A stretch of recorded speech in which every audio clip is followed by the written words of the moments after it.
Yeah. Please tell me that I can't, that I won't, that I fail, that I'll never make it out, yeah. Please tell me all the bad, never good, fill my head full of every single doubt, yeah. Please say any negative thoughts, I pop off when I hear people say I cannot. I get off to the thought of proving everyone wrong, I won't stop to the top, so you better back off and get lost. I'ma stay loud, stay proud, never running out, never heading south. I'll be spreading out, call it word of mouth, can't put me down, I'll be getting loud. You can have it douse, not what I'm about, have your cloud, it be raining now. I keep making sound, go another round, I'm legend bound, can't stop me now.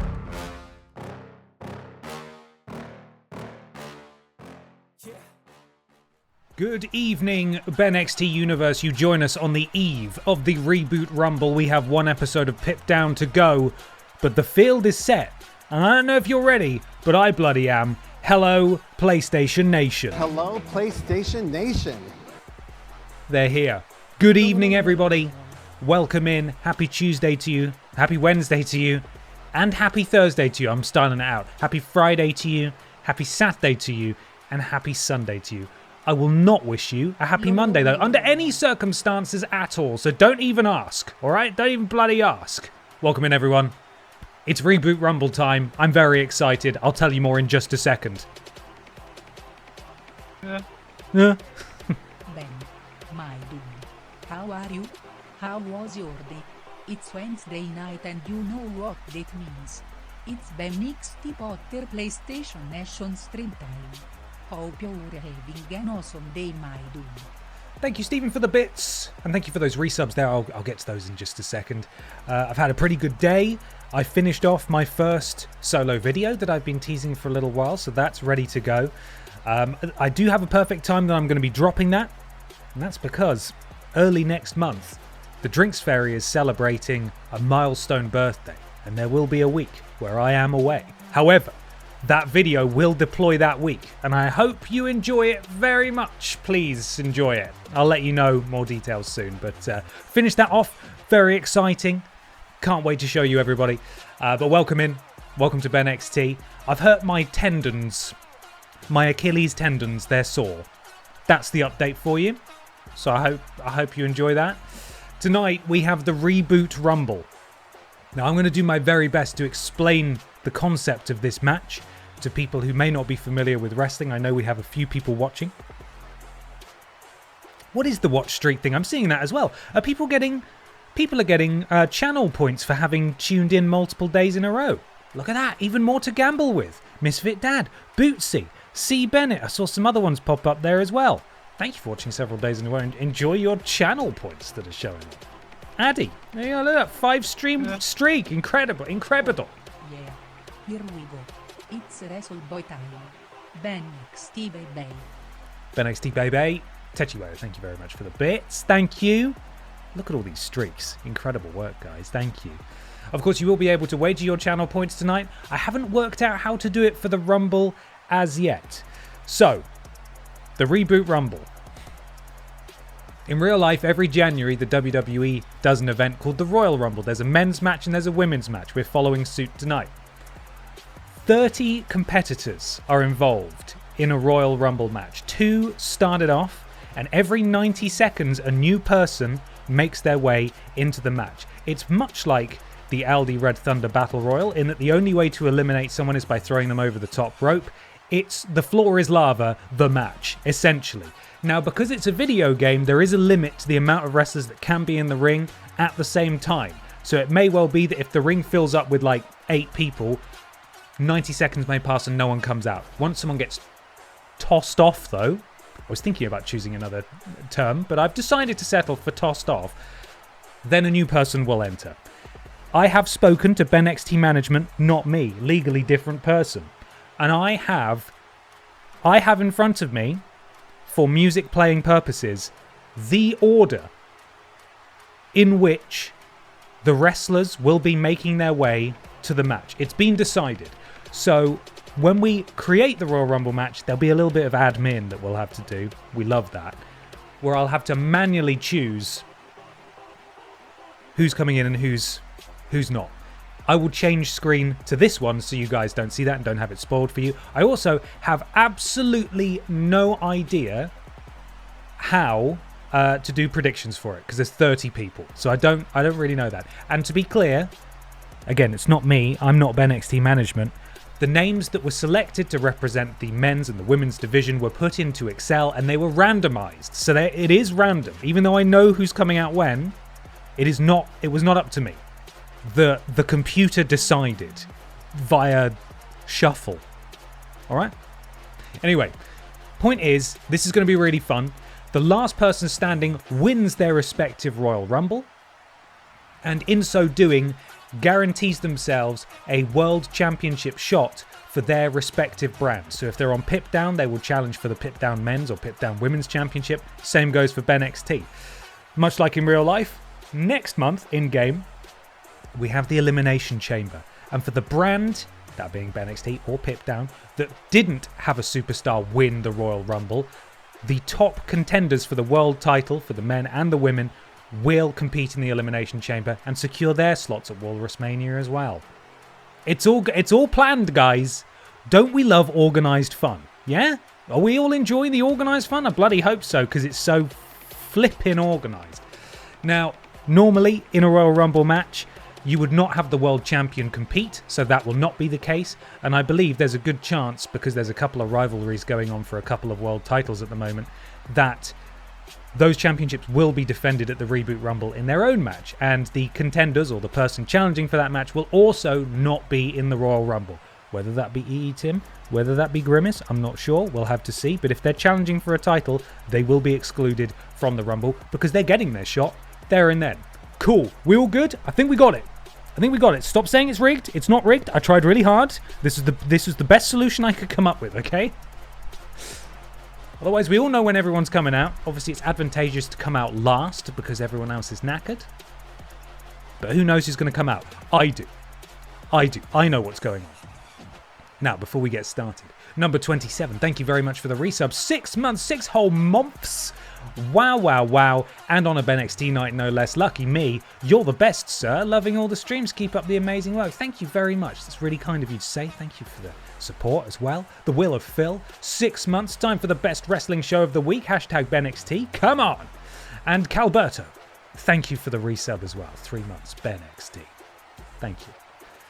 I hope there'll still be surprises. I mean, there will be some debuts in that some people have been added to the roster and legitimately haven't had a match yet. So we'll see. The winner could be a total shock. It could be a complete shit show. I have no idea. But I'm excited to see how it goes. I don't know how it's going to go. Welcome in, everybody. Welcome, mods. Thank you for being here. Better be rigged in Les Go's favour. Bloody Les Go. Right. I think we need to do this thing, don't we? Thank you very much for joining me last night, along with Ashton and Peter, by the way. I hope you enjoyed it. That was a lot of fun. Hopefully we can do it again in the future. Tomorrow morning, I will be live with Batman Arkham Knight, starting that off at 11 a.m. And next week, everything's shunted by a day. So there'll be no stream on Monday, new Pokemon stream on Tuesday, because we finished the Nuzlocke this week. Wednesday will be BENXT. Thursday will be Batman. Friday, actual Halloween, will be the final Spooktober stream of the month. Join me for that. We will be playing the park. Okay, let's fucking go over here.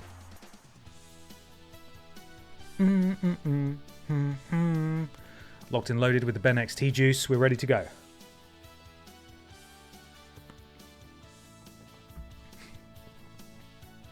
Hi Bartek, how you doing? 3-hour swan ride.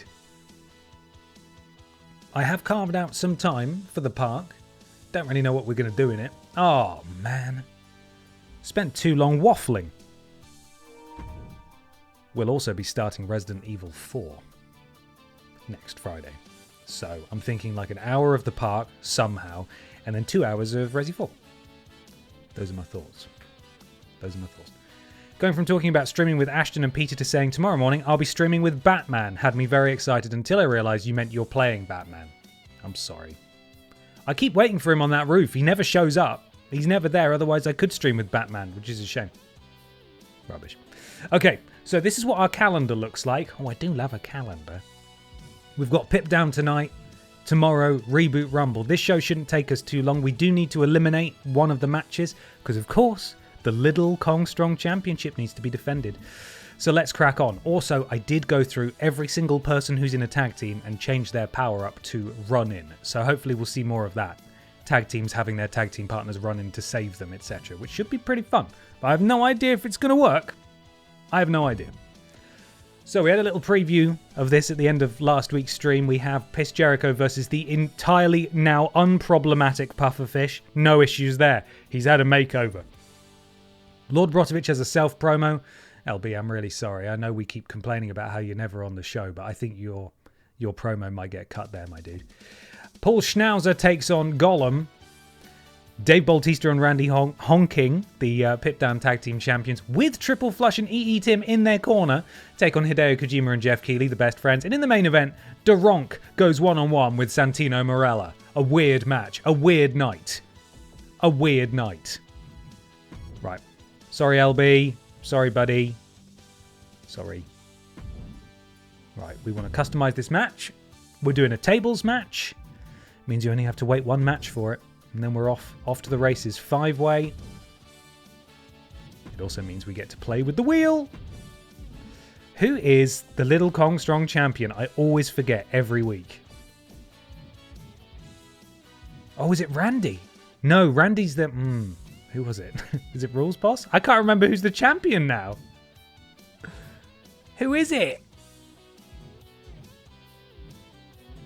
Did Rules Boss win it? Oh, man. I can't bloody remember. Anyone remember? Damn, okay, well, we'll spin the wheel, and if it's not Rules Boss, we'll swap him out. Rules Boss is the only outlier there, unless he's the Aldi Red Thunder champion. I can't quite remember. Okay, let's get that wheel up. Let's work out who's going in this thing. Here we go. Who is challenging for the Little Kong Strong Championship tonight? It is... Hank Anderson. Okay. Where are you, Hank? There we go. Up next, it is... Meatface. Did Rules Boss throw Drinks Fairy through a table to win it? That sounds right. That does sound right. Meatface is in the match. There he is. Okay. One loss. Sad.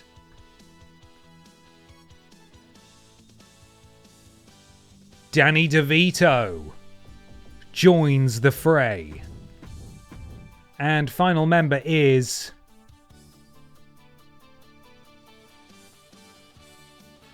Bobby Babaffucking Looney. Bobby Babaffucking Looney. See? Practiced. Got it right now. I know how to do it. Bobby Babaffucking Looney. I think she challenged for it last time as well. 6 losses. Woof. Okay. Right. Select championship. Yep. It's Rules Boss. There we go. Can someone look at the lore wiki? I don't know what Little Kong Strong Champion means. It's the Lidl Kong Strong Championship. And that is Lidl's energy drink. Their Monster Energy ripoff. Much like the Aldi Red Thunder Championship represents Aldi's delicious, definitely doesn't have lumps in it, energy drink. There we go.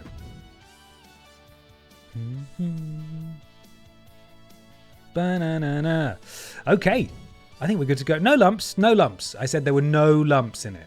Right? We all heard that. No lumps. Okay. We haven't got Trailing Badger this week on the predictions. Is it LB? Are you doing the honors? Thank you very much in advance. You're gonna smash it, my dude. Piss Jericho, representing the Undisputed Era, takes on the Pufferfish in our opening match. It's also a rivalry match. No one look at the screen! No one saw anything, it's fine. Predictions will be coming your way momentarily, courtesy of LB, who now has loads more time that he doesn't have to do a promo in the ring, which is nice.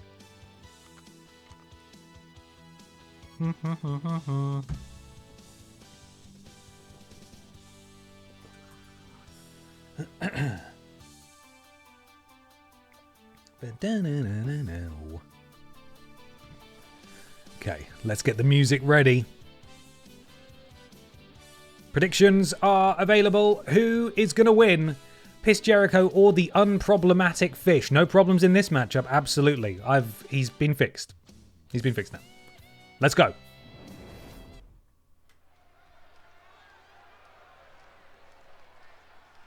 All right. I love this guy. Boo! First time we've seen Piss Jericho in action, representing the undisputed era. There he is. Off to a bit of a rough start so far, although I will say that Piss Stratus has been holding her own in the women's division. However, Seth Pissin Rollins didn't do very well. Dirty Dominic Pisterio did pretty well in the Aldi Red Thunder Battle Royal last week. Eliminated a few people, but ultimately got a bit too flashy and was eliminated by rival family member Funky Barbara Piss, representing the Piss family. But we got a fish to fry, by which I mean just a normal fish who's doing okay. Here it comes, and I think you'll all agree that it's just a normal fish, and there's nothing wrong with it now. There was. There's nothing wrong with it now. Here it comes. It's Pufferfish, huh? And Fush. There it is. Just a normal fish. Just a normal fish. That's a normal fish, right? We can all agree? Nothing wrong with that. Much better than it was. 63% of channel points wagered backing Piss Jericho in this opening matchup.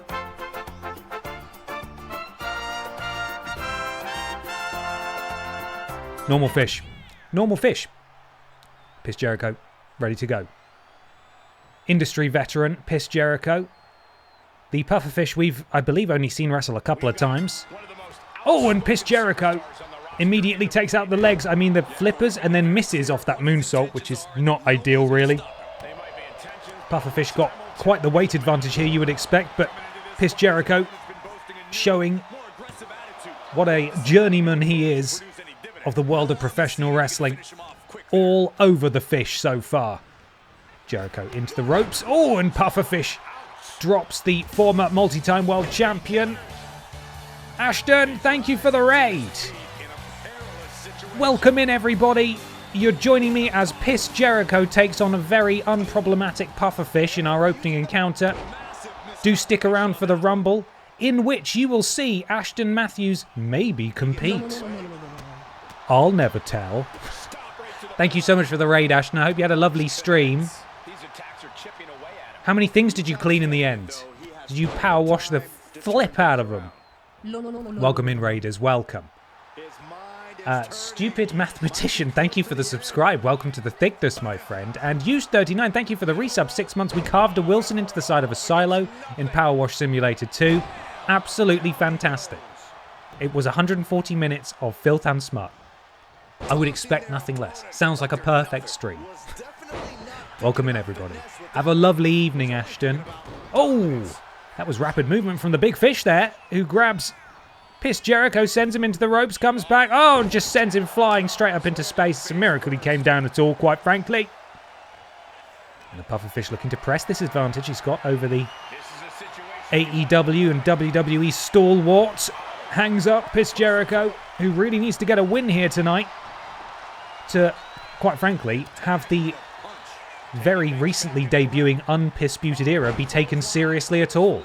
All they have do is lost so far. That's right, I said it. All they have do is lost so far. And the Pufferfish, oh, Jericho able to sidestep. And that was very timely indeed. Pufferfish, yellow body, yellow head. Piss Jericho, orange body there on the hard, taking a lot of damage here. I've watched through all the VODs on the YouTube channel. This is my first live show. Well, welcome in. I'm so glad you could join us for this one. Hopefully, it lives up to the promise. Royal Rumbles are always fun.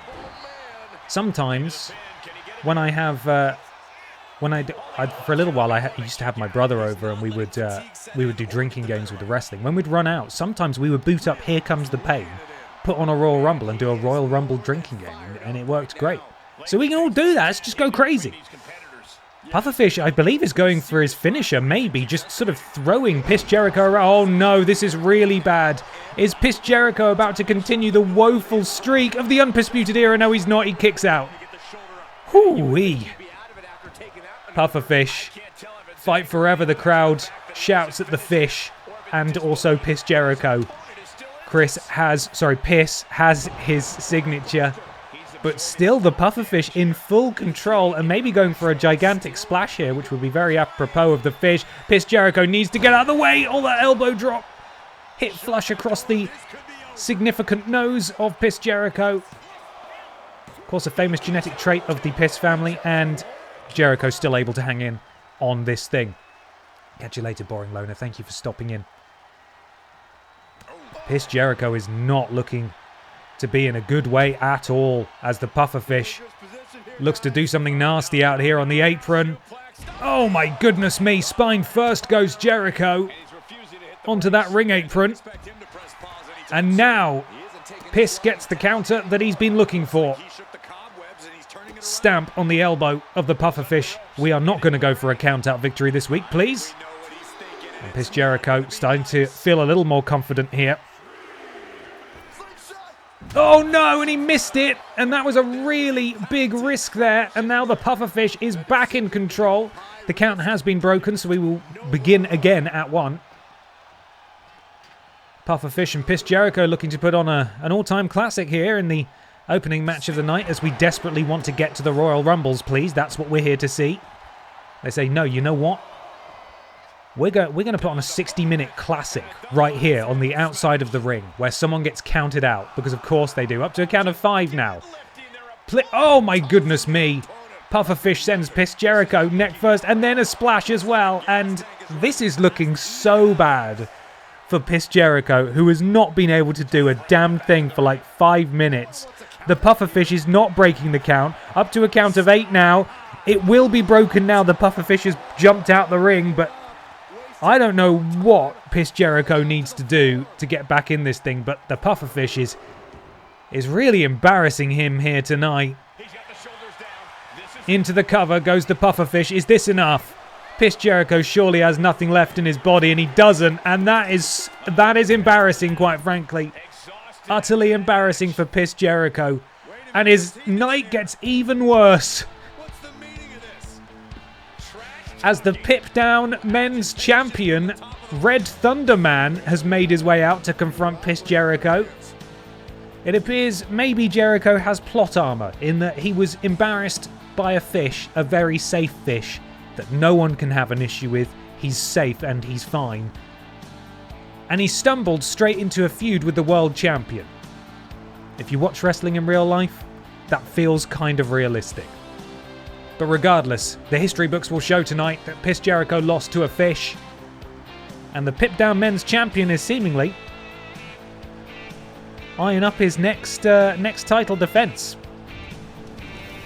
But we have got ourselves a tables match. We've got ourselves a tables match up next. As who is Chab in the corner of? It looks like Cannon-Headed Appleboy might be in the corner of Rules Boss.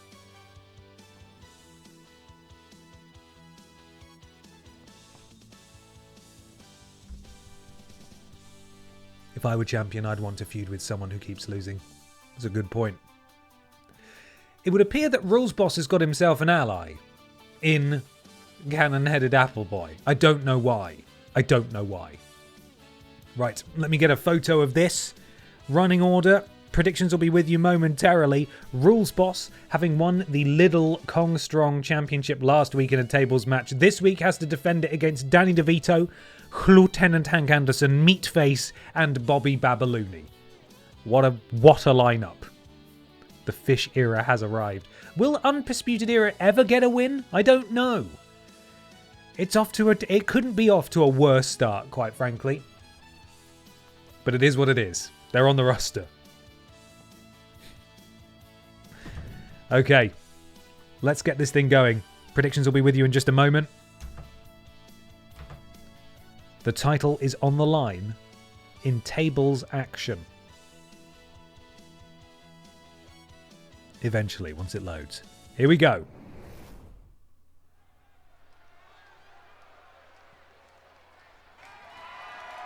Woo!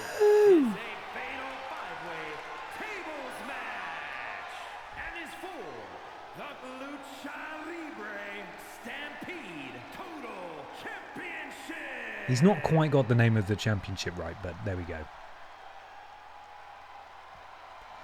Out first is Daniel DeVito, who we saw have a vicious rivalry with Simon Miller a few weeks ago, in which a table refused to break. I believe he was also responsible for the only low blow we've ever seen in BENXT.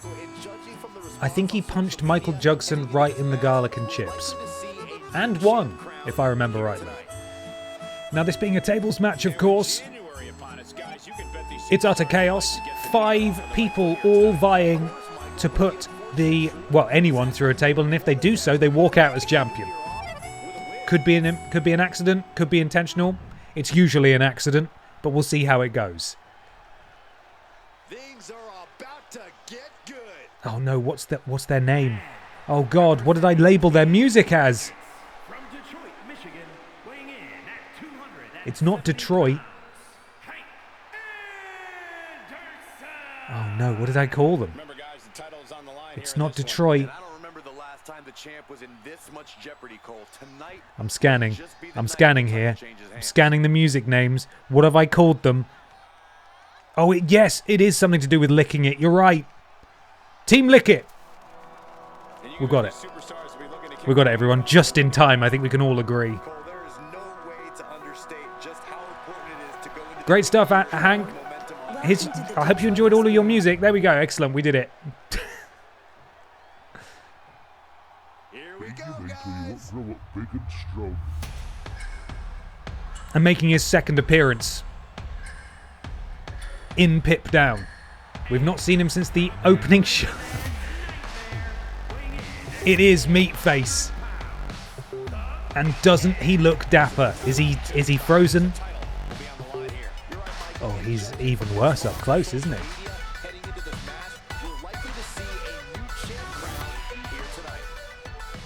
Meatface ominously with that Meatface lapel, Meatface singlet, and Meatface knee pads, and Meatface, of course. Making his way slowly, deliberately to the ring here. But out next, it's the champion. And he has a little backup this evening, it seems. He's made friends with that little cannon-headed apple boy. I don't know where Chab is. Oh, there he is. Lurking in the background. I don't know what these two did to make friends, but it's nice. It's nice to see Rules Boss with a friend. I mean, quite frankly, Chab may have just followed him out. Like a goblin or something. I don't really know. But there is your little Kong Strong champion. Uphill battle, as it always is for champions in this division, to even get one successful defense under their belt. And I meant that. Literally, under his belt.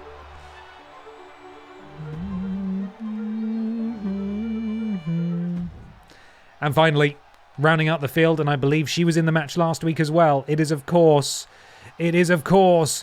Bobby Babalooney. Bobby Babaffucking Looney. Bobby Babaffucking Looney. I'm getting so good at this, man.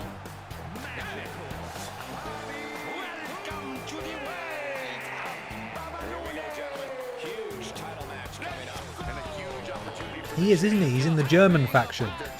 I don't think Rules Boss is in the German faction, though. Tutu! Babalooney! Could we be about to see Bobby Babalooney's first ever victory? I don't know. Probably not. Let's do this thing.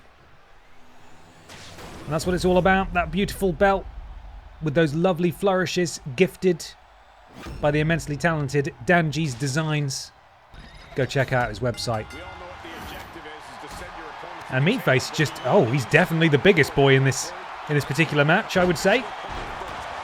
So the only way this match can end is when someone gets thrown through a table. The thrower is the one who will walk out as champion. There are tables on the outside, but none in the ring as yet. Chab could be helpful and slide a table in, but isn't doing that just yet. Hank is so shiny. He is, isn't he? I don't know what. There are a few wrestlers on the roster who I would love to know what conditioner they use. It's unbelievable. Look at his hair.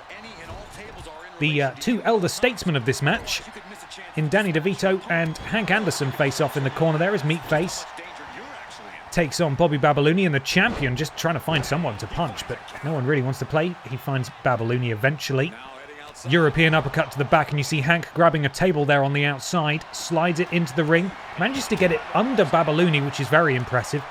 It's like those tricks where you pull a tablecloth off the table. There's now two tables in the ring. Chab, I think, is trying to be helpful, has removed the turnbuckle pad in the bottom right. I don't really know to what end. Knowing how mad these matches are, there's a good chance Rules Boss might be the one who goes through it. Not through it, goes into it, rather. Danny picks up that table, uses it as a weapon, manages to clobber two people with it impressively. It's sort of weirdly propped up on that rope there, and it's bouncing all over the place. Someone could accidentally go through it here. I'm not even joking. Like, this is the kind of stuff that happens in this game. Bobby Babalooni sent flying over the top rope. If this was the Rumble, she would be eliminated, but it is not. And this match continues. Bobby is made of balloon, so was floating slightly above where the table was put into the ring. Okay, we've got a table set up, everybody.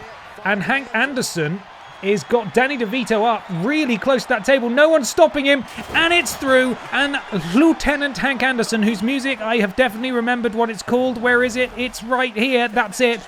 Has won the Little Kong Strong Championship, and that was probably the fastest tables match I believe we've ever had.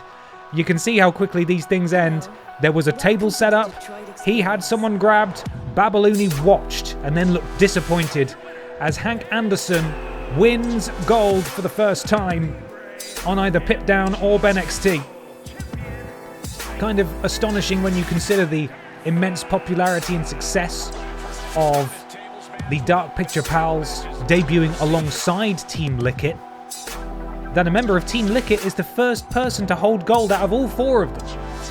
But Hank's done it. And he is your new Little Kong Strong champion. We've got so much music in this folder now. It takes ages to scroll. It takes ages to scroll through it. Up next, it's the People's Champion, Paul Schnowzer. Don't ask me who he is. I won't tell you again. Versus Gollum. Careful. Careful. I'm sure this is going to be a good match. Question is, will Paul Schnowzer finally get a proper entrance? I think he did actually get one last week, but he's had horrible luck with it so far. Schnowzer. Gollum. Doesn't have a last name. 1-on-1 on Pip Down. Next.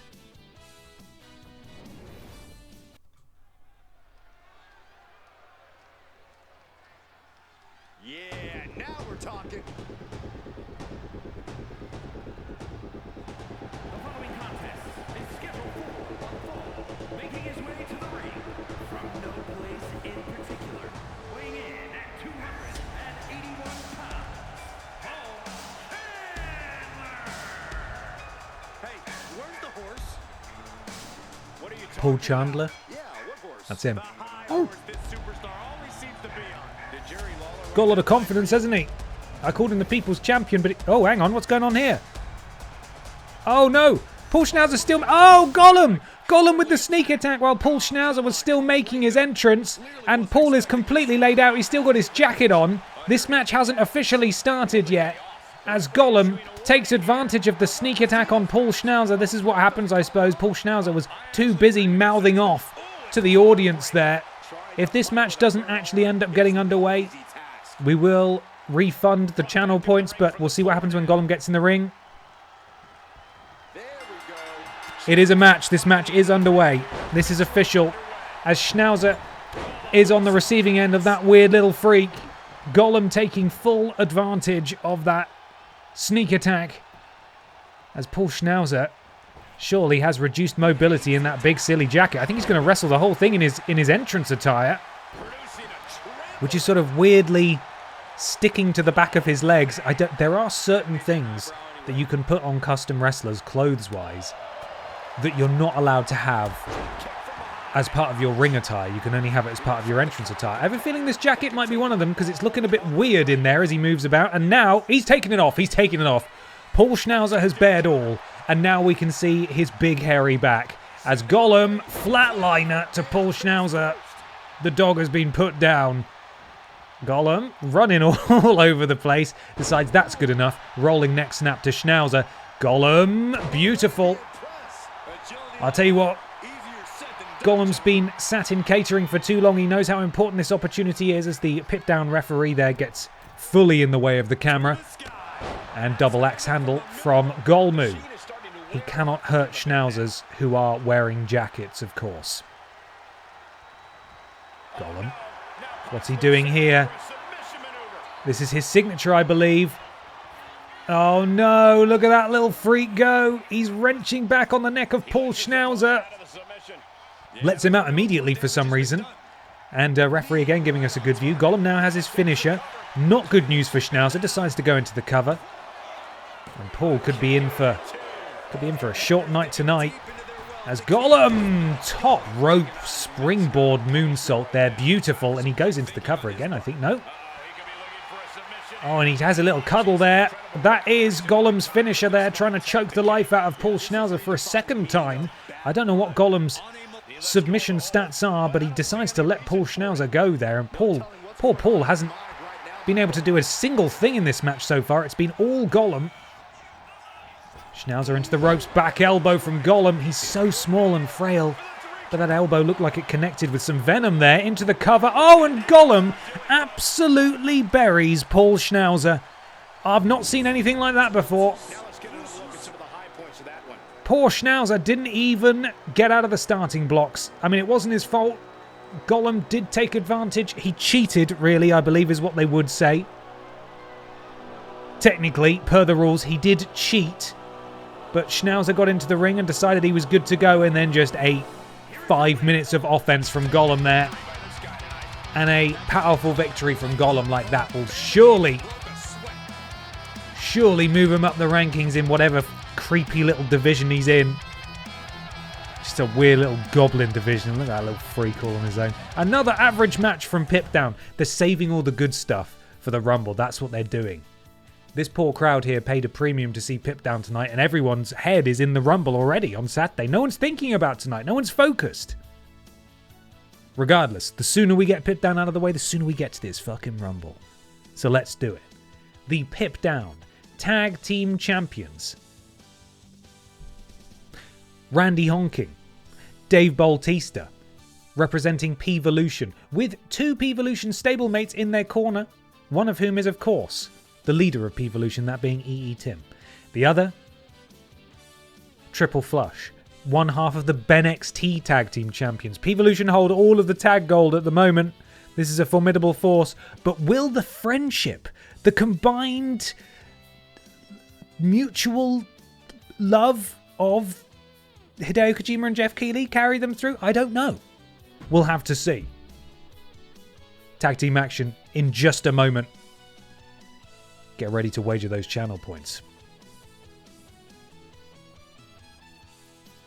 It's still loading. Get ready to wager those channel points. Here we go. Perfect timing. Look at that. The WWE Universe on their feet. No team has been able to get on the same page quite like P-Volution. We've seen the Piss family. We have seen the Undisputed Era, but P-Volution is the only team that's really got stuff done.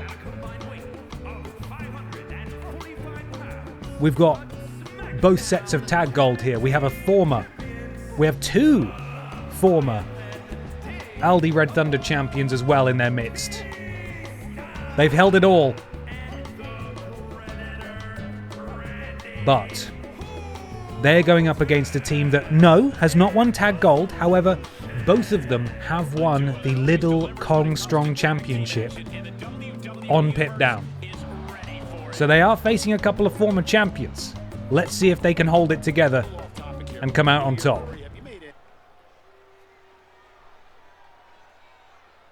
Look who's Ladies and here. gentlemen, please welcome our industry icon, Mr. Hideo Kojima.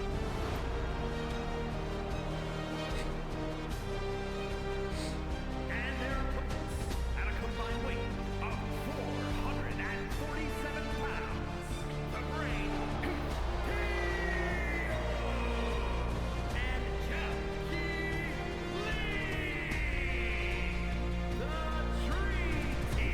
The Dream Team here, ready to go. You could say P-Evolution are showered in gold. That they bloody are. Jeff and Hideo reunite. And do we get to listen to their full song? We don't.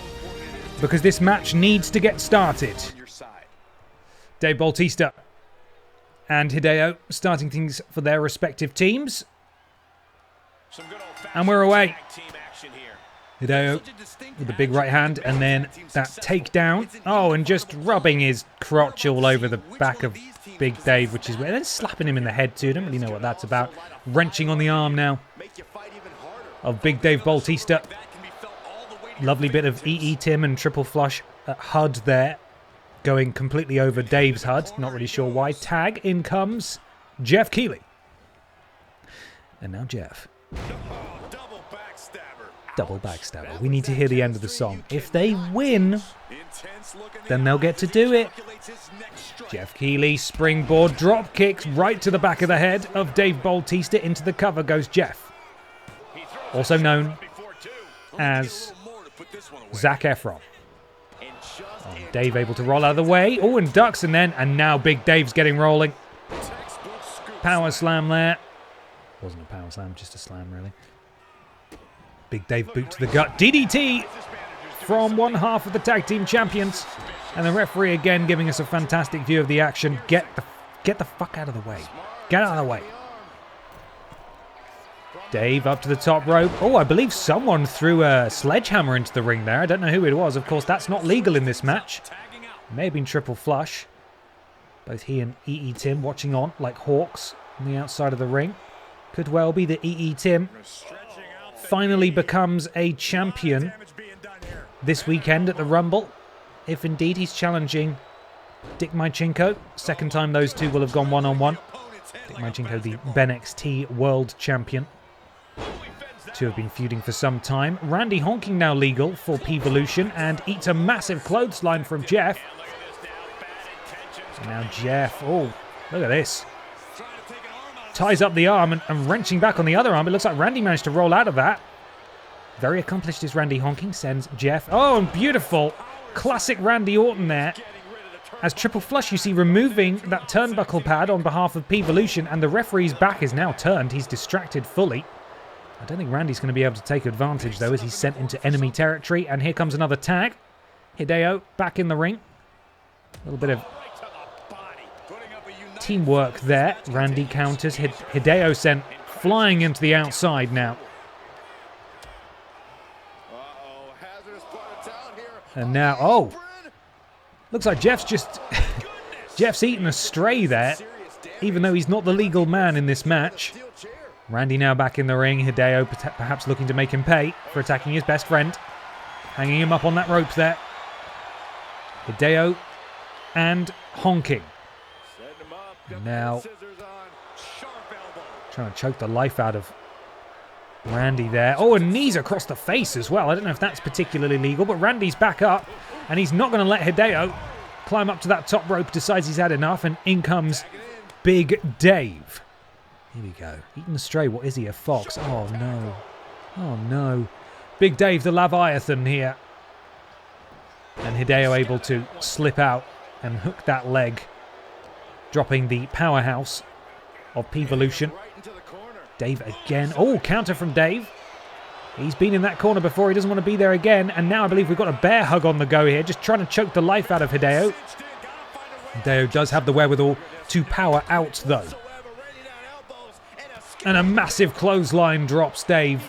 And in comes Jeff again. Good tag team continuity, I'd say, here from Team Best Friend. It's Jeffrey showing off some impressive athleticism there. Walking the ropes into the cover. I'd say that other foot is underneath the ropes, so that shouldn't technically count, but there we go. Kick out of 1. And now, Dave. Sent into that corner again. Jeff's going to try. Oh, and another counter.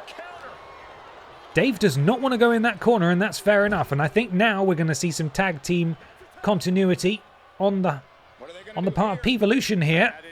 It looks like we're going for a powerbomb neckbreaker combo. That is beautifully executed, and that is why they are tag team champions. Jeff making probably a very sensible decision to roll out of the ring where he can't be hurt anymore. Randy says, "Surprise, Mother Hubbard. It's me. How's your knee feeling? Oh, is it smashed? It is. That's a shame."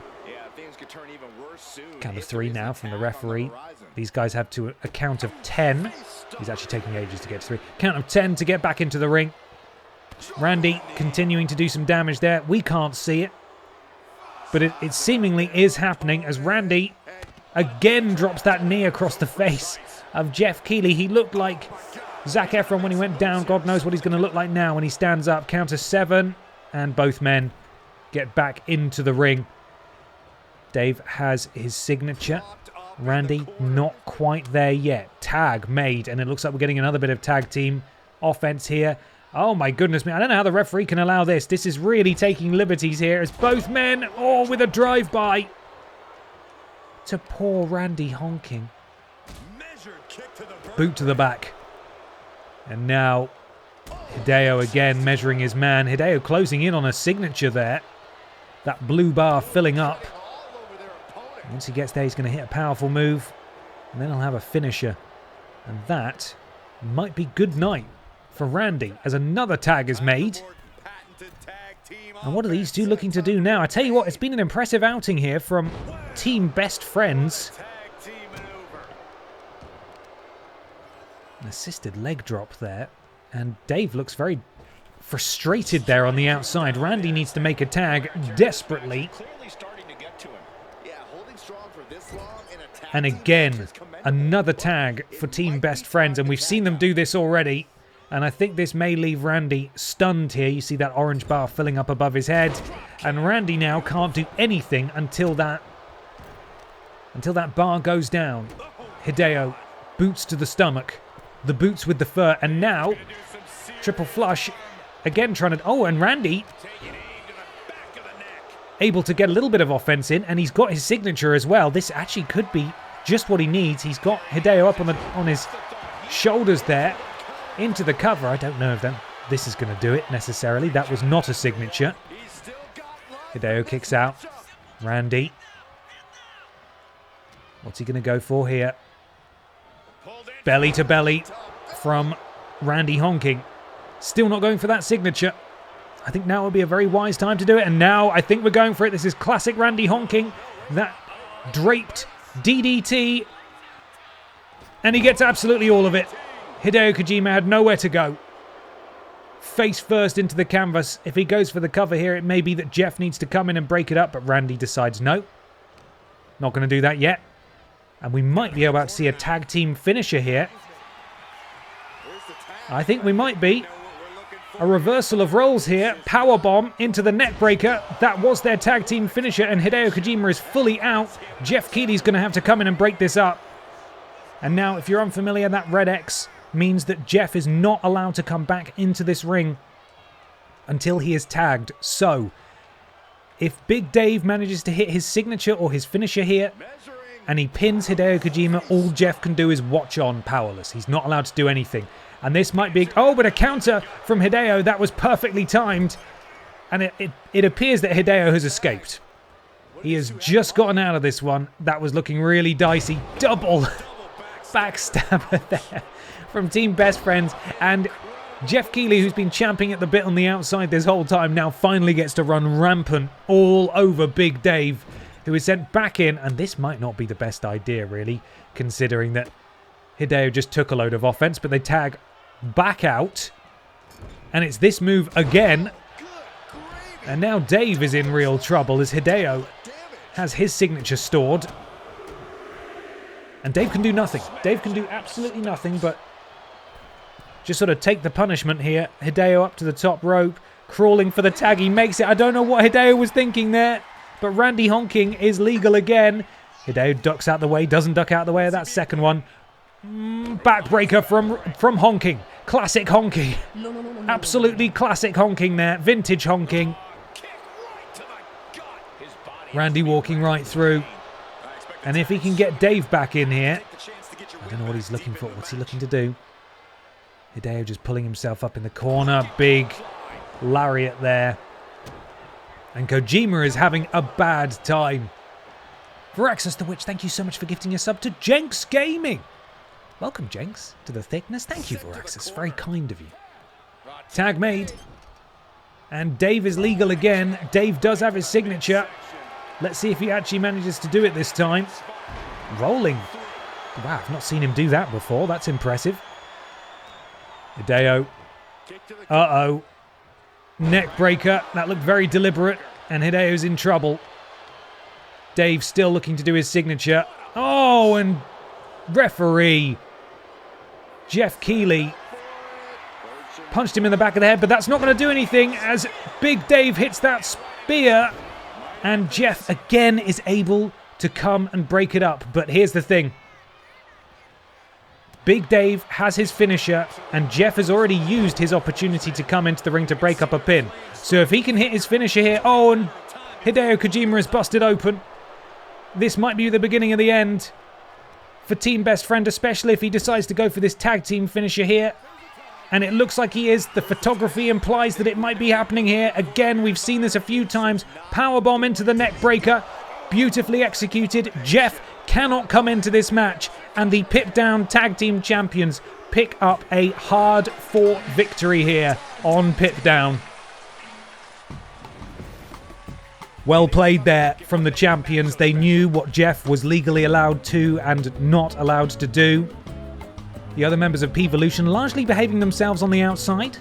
Didn't get involved all too much. Jeff, though, came in to break up that pin after Dave hit the spear. Just there. But then was powerless to come in and break up this pin. Only one interference allowed per tag. And the underdogs, per channel points at least, P-Volution walk out of here with a victory. You see EE Tim there, the leader. Triple flush, one half of the BENXT Tag Team Champions, celebrating with his stablemates. Good effort. Good effort from the P-Volution men here. Great. That's the best match we've had so far tonight, according to the star ratings at least.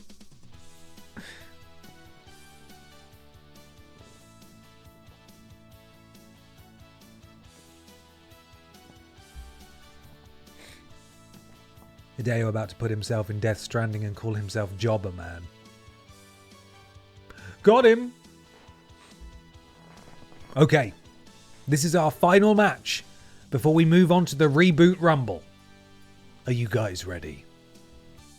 Duronk, representing Los Pokéhermanos, takes on Santino Marella of Santino Marella lol. Hello Oslo, welcome in. Some sort of rivalry stuff going on.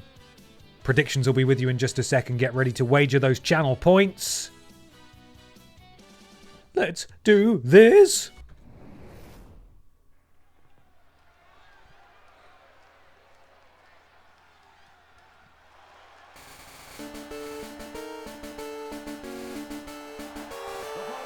Tell you what, I'm a bit scared now. By which I mean this is the music for Los Pokéhermanos, but Los Hamanas, sorry, but Hamanos, that being Wet Boy and Palmuse, they have Ben Cooper's excellent Pokémon rendition, which this week for the first time on the final Nuzlocke stream was content ID'd as containing a medley that belongs to Nintendo. Not the music, the medley. Like, we recognise that. That sounds like our thing. We didn't make this, but it sounds like ours. So it belongs to us now. Thank you. So I might not be able to use that music on here either. which sucks. You just got to talk over it. I can try.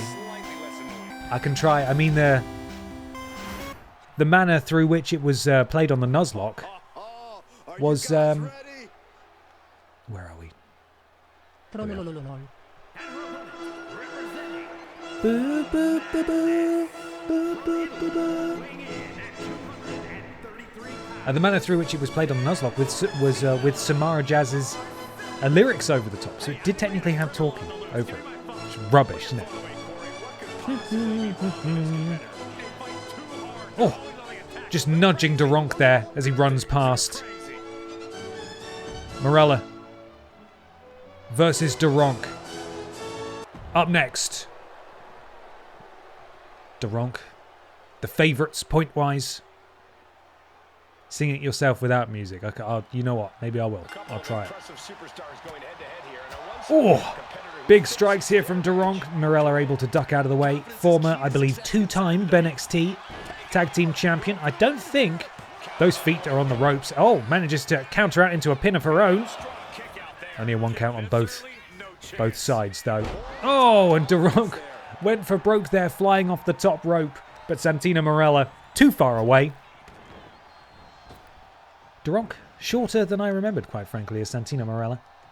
Manages to wrench the arm back. Oh, and a counter from Duronk. And a counter from Morella. These two very evenly matched so far. Exchanging slaps and strikes and chops in the centre of that ring there. The crowd is going absolutely bonkers for honkers there in the crowd. The crowd in the crowd. That's right. Big right hand, big slap from Morella. Big chop. No, counter. Who is going to come out of this exchange with the upper hand? They are absolutely clobbering each other. It looks like Morella's doing a little better here, as Duronk is just being walloped. How long are these guys going to do it? Oh, and here they go. Just punching each other like absolute bloody lunatics. Couple of concussions there, I would say, as Duronk rolls up Morella. Unique pinning maneuver there, but only a 1 count. These two incredibly evenly matched. Duronk has nearly got her signature. Santina Morella has his signature. Who's going to hit their respective finisher first? Duronk, I don't really know what they were going for. A bit of a miscommunication there. Oh, jab to the eyes, and then a big right hand, another one, and then an elbow. Duronk is in the corner. Counter from Duronk.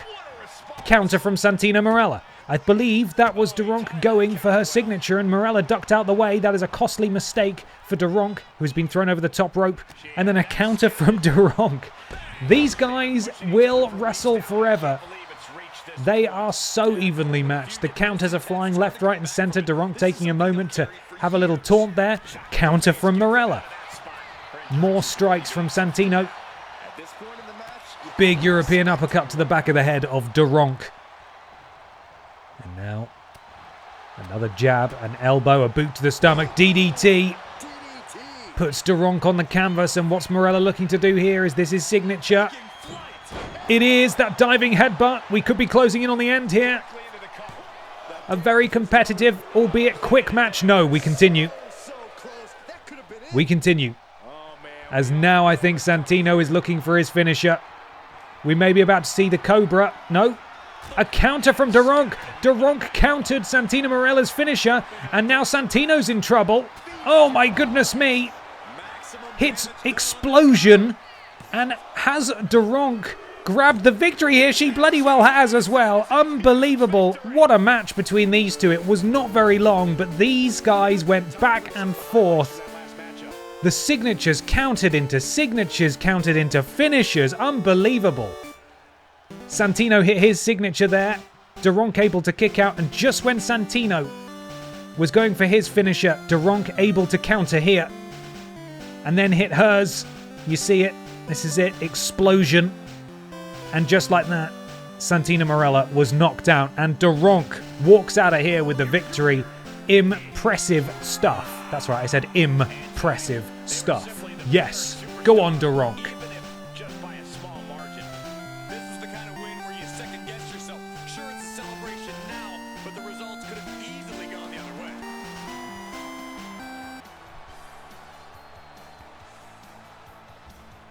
She's...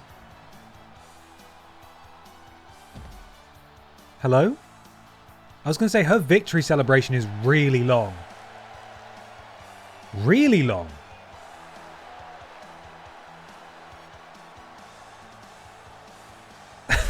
That was so weird. They don't normally last that long. I thought that might be like a story thing, but it was not.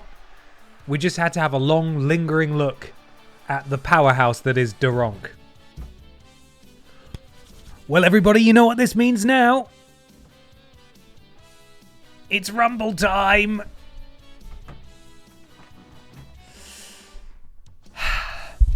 Yes, admin time. It's admin time, everybody. Let's go. Let's see what the game does. Automatically.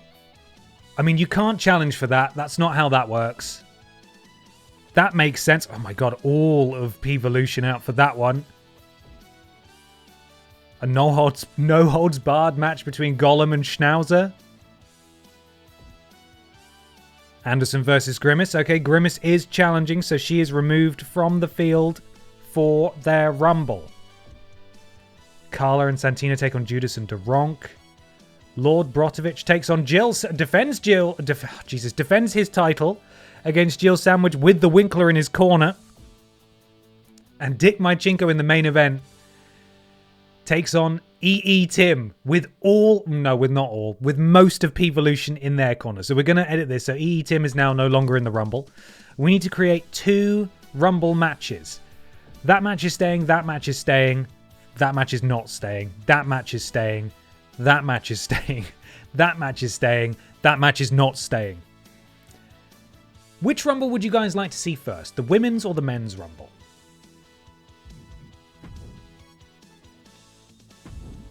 Bam, ba, bam, bam. Right. Here's where we discover there's not a Royal Rumble. There is a Royal Rumble. 30 entrants. Yes. There he is. The one guy. Match options. Gender. Okay, we've got a couple of shouts for the ladies and a few for the men. The women have got to close the show. Cool. We'll do the men first then.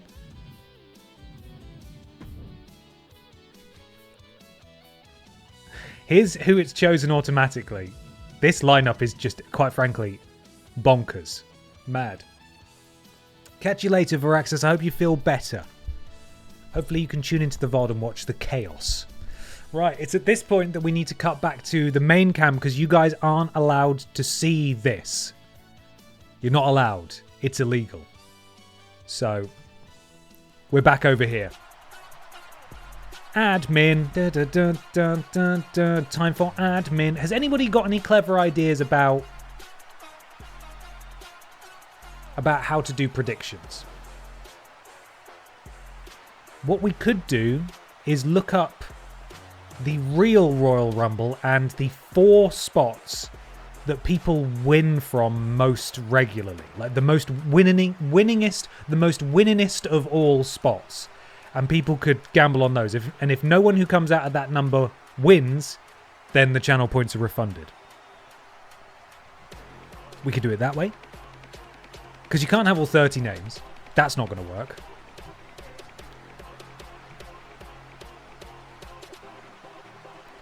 I could pause for the final 4, yeah. Yeah. Alright, when we get to the final 4, I'll pause it, and then we'll do a predictions and we'll continue. How's that sound? Right. Okay, you're going to have to bear with me because this genuinely might take me a minute. A minute to do. It's not the most user-friendly way of doing it. Bum, bum, bum, bum, bum, bum.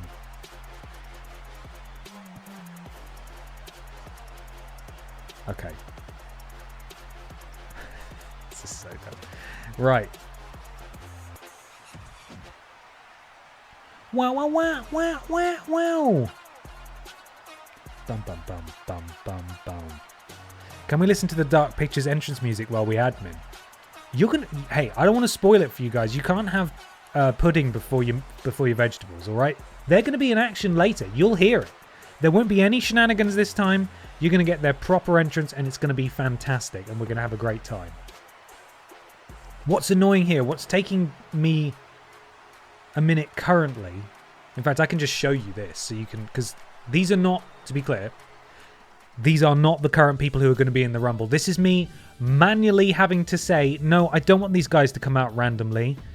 I need them to come out in a certain order. So I'm having to go through every single fucking one and choose a number, which is insane. If anyone knows of a better way to do this, please let me know, because this is really annoying. Can we just have 2 puddings instead then? No, sorry. There's only 1 pudding. There's only 1 pudding. And then we're out of pudding. 15. It's ridiculous. Come on, man. 16. Oh, I have to scroll backwards now. 17. 18. There's got to be a better way. 19. 20. This will all be worth it, I promise. No. For God's sake.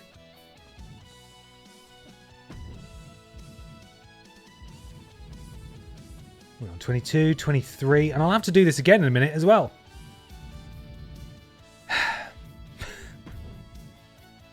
I'll have to do this for the women's match too.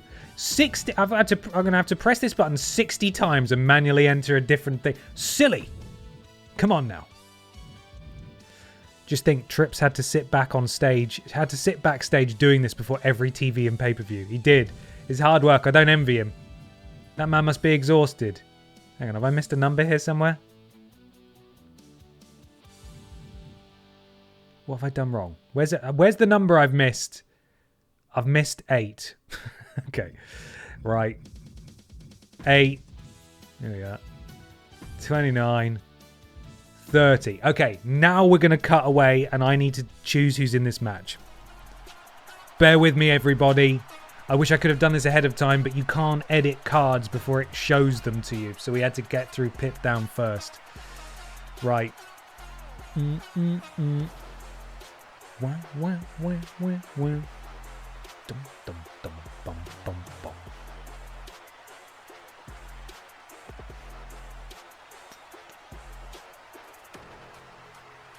There we go. This is so cumbersome. But it's the best way I could think of, so I know which music to play. Ugh.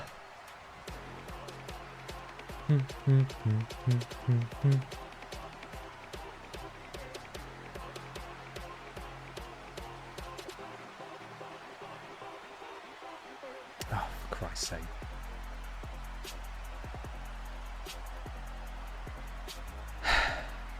So the ones that actually are in the Rumble that already have a number, I then can't select them. I have to switch their number. So if you're just joining us, we are putting people in the Rumble. That's what we're doing. But I don't want to tell you who's going in. I mustn't. That would be illegal.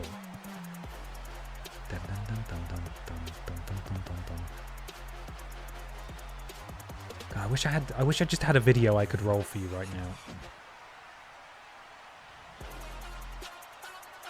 Bum, bum, bum. Can we have double Gollum? I don't think so. I don't think it lets you do that.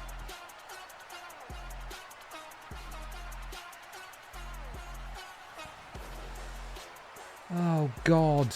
Okay.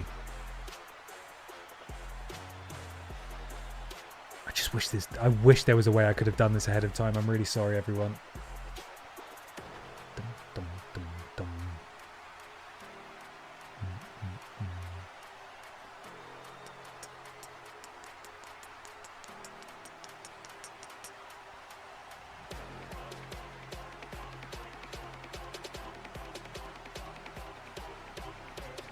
Okay, right. I think I might have worked out a slightly faster way of... Oh, fuck's sake. Slightly faster way of doing this. Here we go. I can select multiple and remove them and then just add a load of them at once, and then they hopefully will go in the right order. Question mark. Right, let's see if this works. You better cross your fingies, everyone.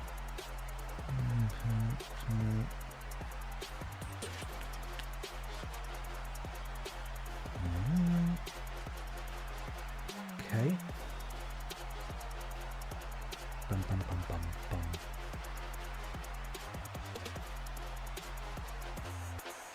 No, this doesn't fucking work either.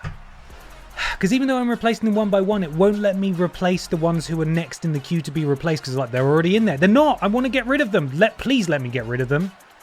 Oh, this is a bad system, guys. I'm really sorry. I'm just going to keep apologizing because I can't fucking do it the way I want to do it. Right. Where am I up to? Ridiculous. This is the stream now. It is. It is. You'd almost have to replace everyone with people who aren't in the Rumble, then replace them all back with the real competitors. That's exactly what I'm going to have to do. Ooh, you. So I'm just going to have to... Yeah, it's just really tedious. It's just proper tedious. I'm sorry. This is admin, but it's not even admin that you get to watch. You're just hearing me grumble about it, which is annoying. Because yeah, if they're already in the list, then I don't even get to... I don't even get to replace them properly. Right, swap. This person's not in here, I know that. Here we go. It will be easier for the women's match because there are fewer women's wrestlers. So there's so many blokes. There's so many blokes to wade through. Down, down. No. Right. Swap those two, yeah. Coming in at number 10. I'll never tell. Okay, he's not in here, so I can do that. Stupid game. No, apparently he is in there. Ooh. There we go. Okay, we're up to 11, everyone. So hold on to your horses. We're practically flying here. Okay, he's not in.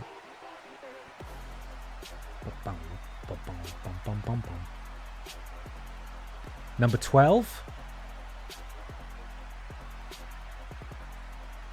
Number 13.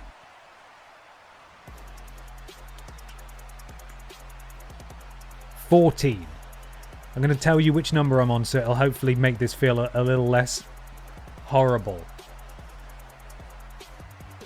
15. Is he in here somewhere? No, he's not. Where are you, buddy? Get in this rumble. 16.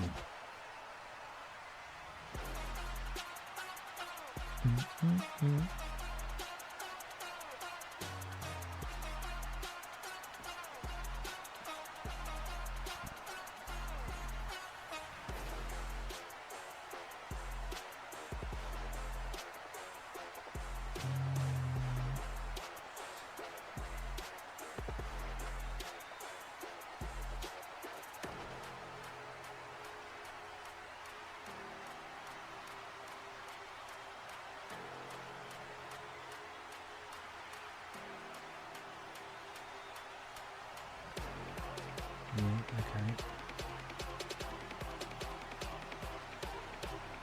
And then there's... Yeah. I'm confusing the shit out of myself. Okay.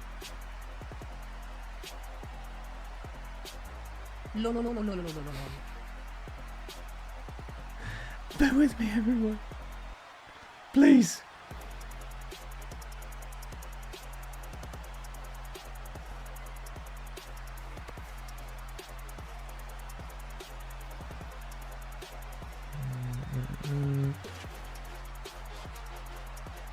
The numbers just aren't matching up, guys. I don't get it. Don't know why why I'm having such a hard time with this. I'm having such an uphill battle with this fucking thing. Right.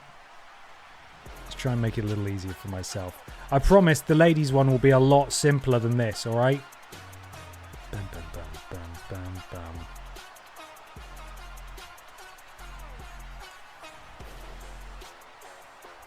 Get the fuck up there. There we go.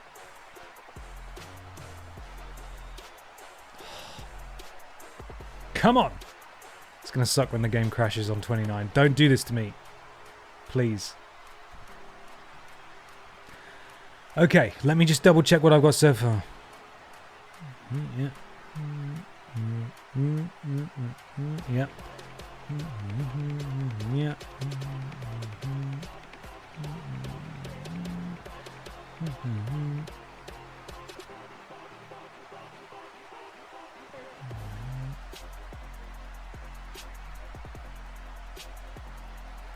Is there a what? Is there a number missing? Oh, there is a number missing. That's why it doesn't make any sense. It's removed a number again. I probably removed a number, to be fair. Which number did I remove? I removed 8. You horror. You're a real bugger. That makes a lot more sense. I was so confused why that didn't make any sense, and now it does. Okay, we're flying now. He lied. We're flying now. He lied for a second time. Okay, right. We have... This is what happens in real wrestling on TV. They just stop and start counting. Yeah, I think so. If they're using this for it, then 100% they'll have to. There's no way they could prepare it in advance. Right, we're now on 17. Now that I've worked it out. Okay, get in there. 18. I'm really sorry, guys. This was way worse than I thought it could possibly be. 18, 19. It's a problem with having such a stacked roster.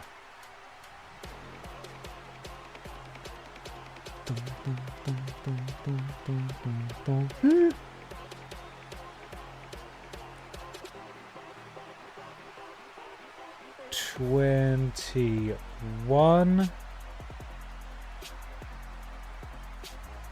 Bum, bum, bum, bum, bum, bum. 22.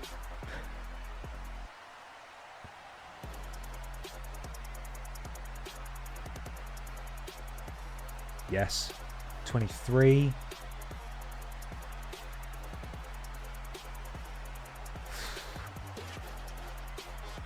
24.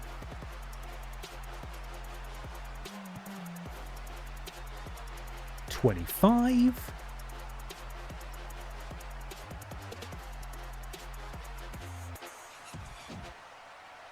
26. 27. Bow, bow, bow.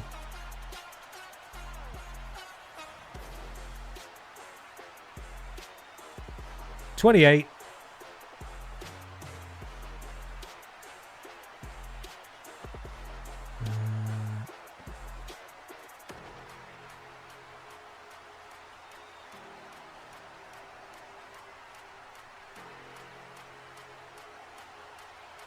29, 30.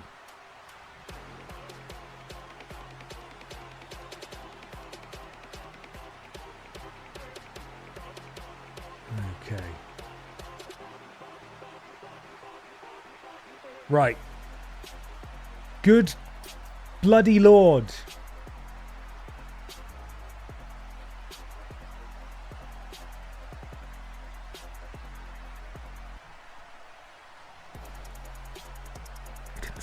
It didn't save. It didn't fucking save. Guys, it didn't save. It didn't save.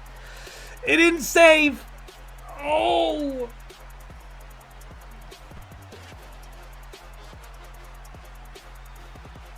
Ah. Okay, We're doing it random. We're doing it random. You're just going to have to listen to late music. I planned this all. I have a fucking spreadsheet. I've got a spreadsheet, all right? I was putting in so much work. I've tried so hard. I've tried so hard to do this properly, and I've been betrayed. Ah!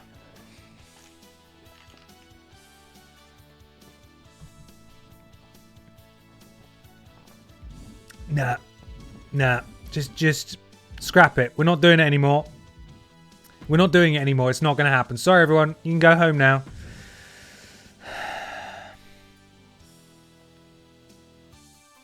That I cannot begin to describe how annoying, how annoyed I am right now. Match options. Gender. Male. Entrance on. Yes. Okay. Confirm.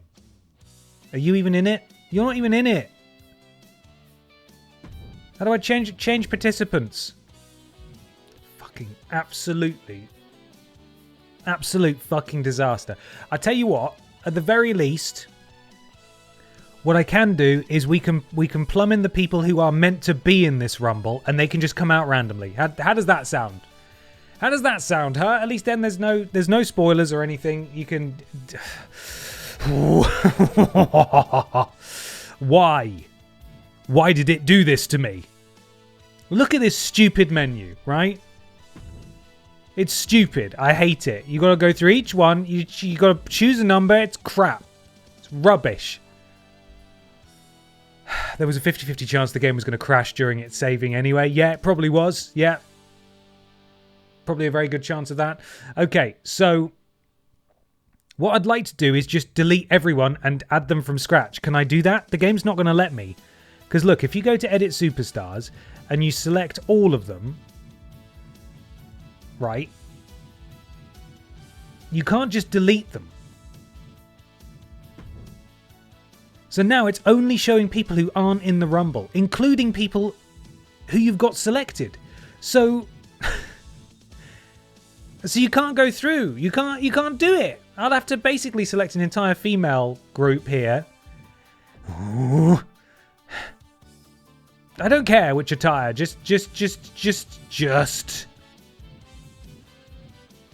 That made you angrier than the gargoyles or even Ornstein and Smo from the Dark Souls 1 playthrough. I'm at the end of my tether here. I'm not really. But this is really irritating.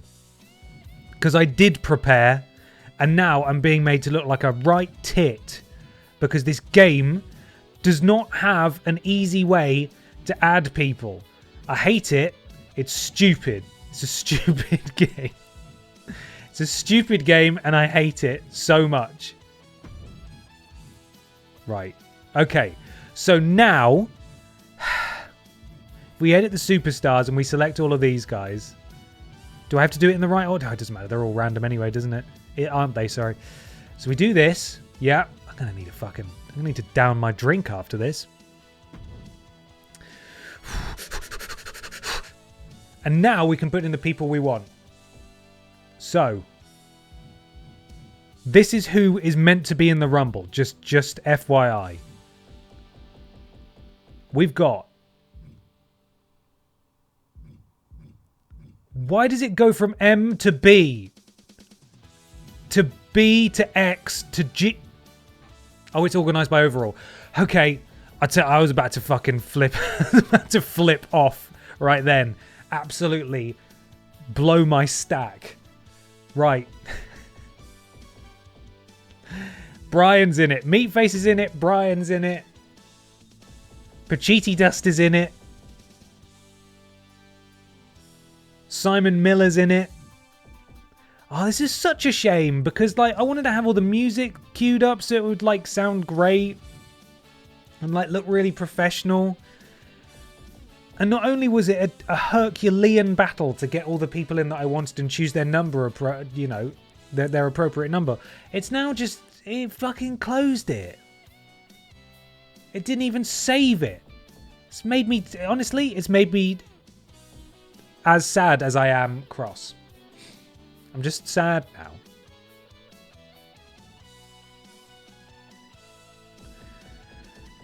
Oh, God. Where's Connor? There he is. Yep, there we are. Mr. Black. Thank you for bearing with me, everybody. I'm sorry again. I really did try and mitigate as much of this as I could ahead of time. Now you get to see everyone who's going to be in it. It's sad, isn't it? It's sad. I tell you what, I will try and do it. I'll try and do it for the ladies later. That might be easier. But we can't waste any more time with this. How long has it been? Like 20 minutes of this fucking horseshit? Jeff, yeah, come on, bud. In you get. It's just so slow. It's such slow going.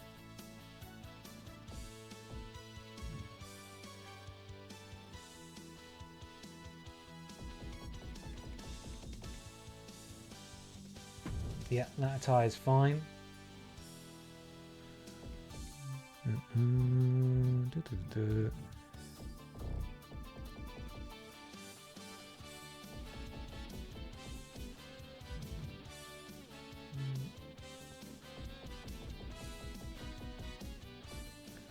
Part of me wishes that if I had an extra hour at the end of last week's stream, which was unrealistic, I wasn't well, and also I'm not streaming until 10 PM, I'm knackered.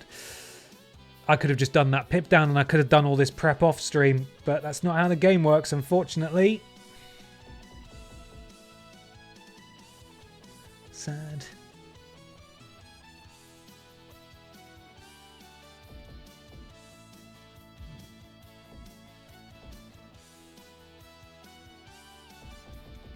Right. Jenkins is in. There we are.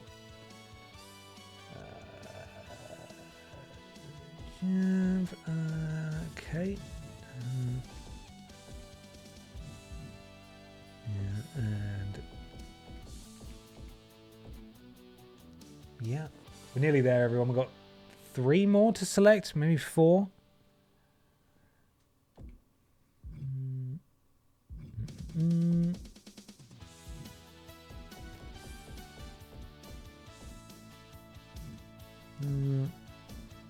And there we go. Okay. So it's all random. Save. This is the exact problem I had last time. Why is it now showing me the pufferfish? What does this mean?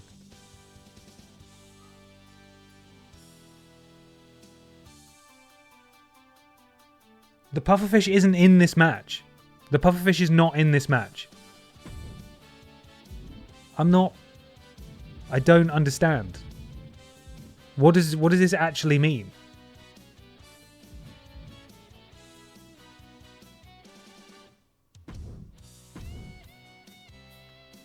The pufferfish wasn't one of them. What?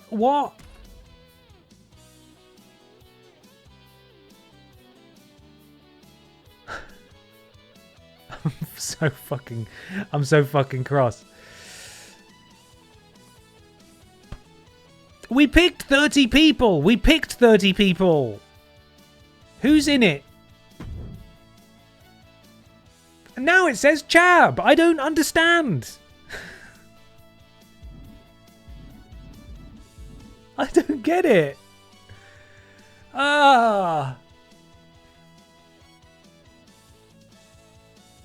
Okay. We're just going to do it. We're just going to do it. The game expects the player to have to choose you have to select one to play as. But then why did it let me pick 30? Why, game? Why did you do that? Oh, my giddy aunt.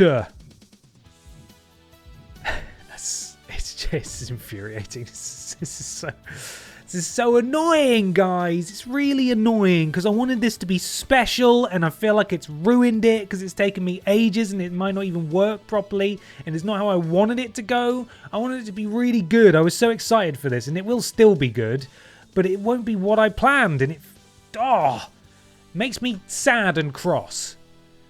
And that's a real bloody shame.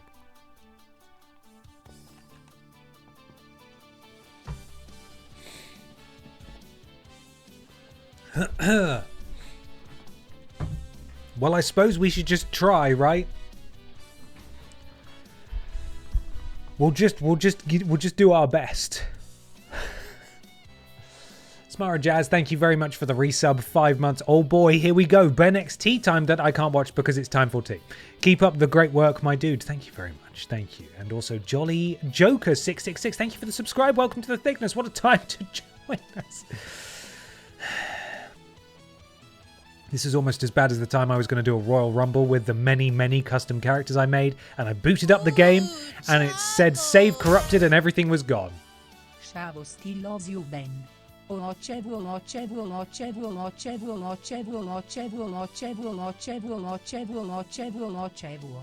BENXT baby. Thank you, Techiweo. Thank you. It's all good. You got this. We're going to try, right? We're going to do our best. I wanted this to be better. We're just going to have to settle for what WWE 2K25 is going to give us. And and that's it. Oh boy. Okay. Do I need to set the ladies match before we start the show? Am I able to edit matches after that point? I'm not actually sure. How do you guys feel about a bit more admin? Yeah? Yeah? Huh?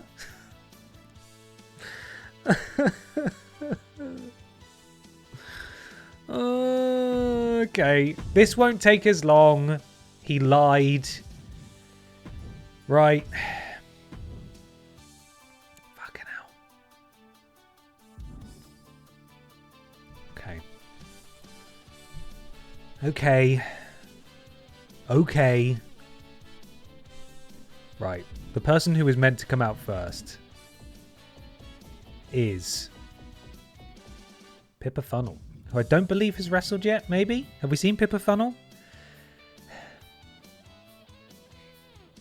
Thank you, everyone. You're being very nice. Pippa Funnel is coming out at number 1. I can tell you that much. Match options. Women. Change participants. Right. Can we arrange this alphabetically, please? Because this is a challenge to understand. I know Grimace is not in it.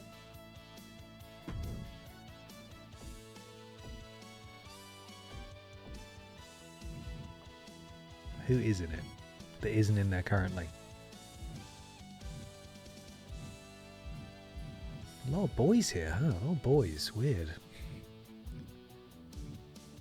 Basically every single woman on the roster is in this match. So we're going to have to... Let's put Sparkles in. Is Pippa in it? No, she shouldn't be because she's a champion.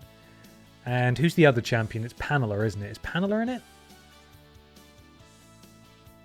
Yeah, she is. Panela needs to get out. Get out! Who have we... Which women are not in? Biker Babs will go in. Carla's in Justin. Yeah, okay. I think that's about right. Sure, looks like Pippa's mum's going in. Okay, and that's all random. Confirm. Pippa Funnel. Confirm. Save. Right. Again, it's not what I want, but it's done now. It's over.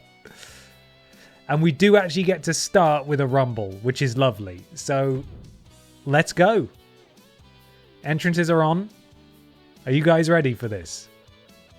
I'm going to quickly flip to main cam just in case it tells me exactly when everyone's coming out. Let's try.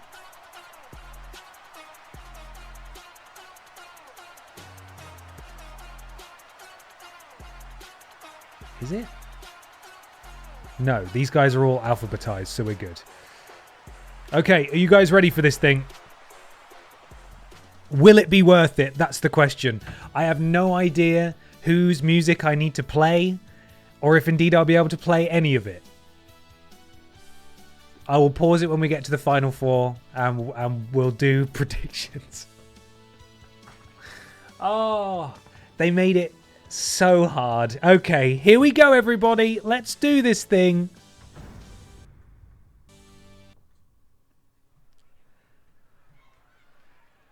It's happening now. The following contest is the Royal Rumble. We did it! We're here! Now, the two superstars. Now listen up, everyone. Number 1 and number 2 will start the ring at the same time. Other superstars will join in the order they drew. This will continue until all 30 superstars have entered the ring. Eliminations occur when you are thrown over the top rope with both feet landing on the floor. Yep. The last superstar in the ring will be declared the Royal Rumble winner and will go on to face the champion of their choice. He's talked for so long the camera had to reset its panning. At Walrusmania, I think you mean. Okay, who drew number 1? And here comes one of my favorites. No idea who this is. In at number 1, we've got... It's Chab! Chab is out first. This is a very, very tough spot to enter the Reboot Rumble. Jesus! Look at that little freak fly. A little bit of breakdancing. What do we think, guys? Do you reckon Chab's going to go all the way?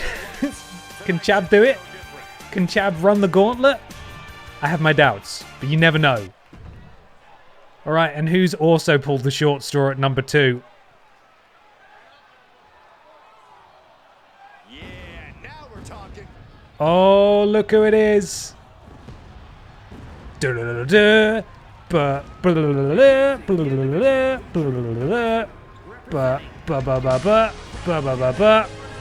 It's Seth Pissy Rollins. Number 2 is not where you want to be. Piss it down. Let's see how many people Trailing Badger eliminates through the ropes rather than over the top. I don't believe he's in this one. I tried to limit tag teams, so hopefully there's only one person from each tag team coming out. And as it turns out, the Trailing Badger is not here tonight. Only makes sense that Mr. Black compete instead. Number 2 is not where you want your piss. Absolutely.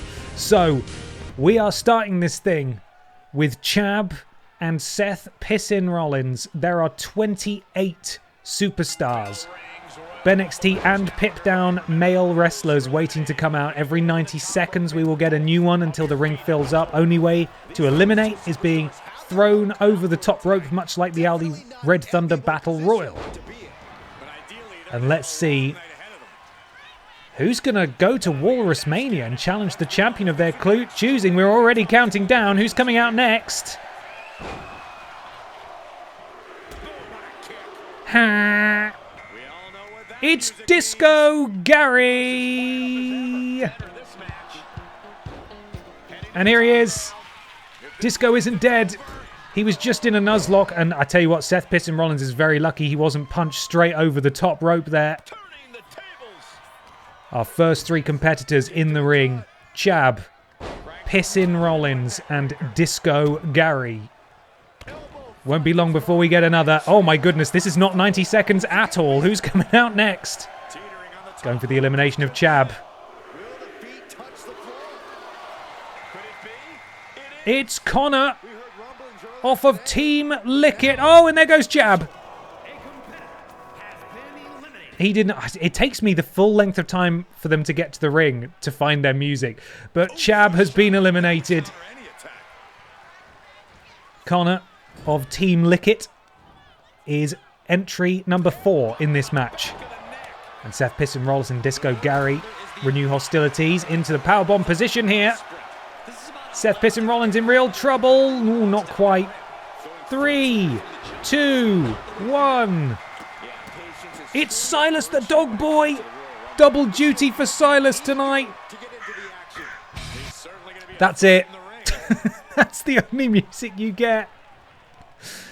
Oh my goodness me. Connor almost sent Seth Pissin Rollins into the 4th row there. And Dog Boy, Silas, is trying to eliminate Disco Gary, the 2 powerhouses in this match at this early juncture, going one-on-one. Connor, though, has some sort of robot strength. Another entrant is about to make their way down. Who will it be? It's Michael Jogson. It's Michael Johnson, everybody. No, wrong one. We'll listen to a bit of his music. We got that doggy shit, nah, I ain't talking sexual. That's it. That's all you get. Oh, Michael Johnson. We haven't seen him for a minute since he had a slightly wonky face. He's got a much better face now. That DDT, I believe, busted open Seth Pissin Rollins there. And we're filling up here. Another entrant. Just a couple of seconds away. It's the other Johnson, by which I mean Jugson. The two Michaels are in this match. It's Mikey versus Mikey. It's absolute chaos in that ring. I don't know how many more people can actually join the fray. We might be able to get up to 8. I'm not sure. Michael Jugson, no water in the pool. Disco Gary makes him pay for that. Silas the Dog Boy slams down Connor. Somewhere in the background is Michael Johnson, who's now attempting to pet Silas the Dog Boy. In comes a 7th member of the current field. I don't know what number we're up to currently, actually. Number 8. It's Pal Musek. Dun, dun, dun, dun, dun, dun, dun, dun, dun, dun, dun, dun, dun, dun, dun. I want to be the... And he's in now.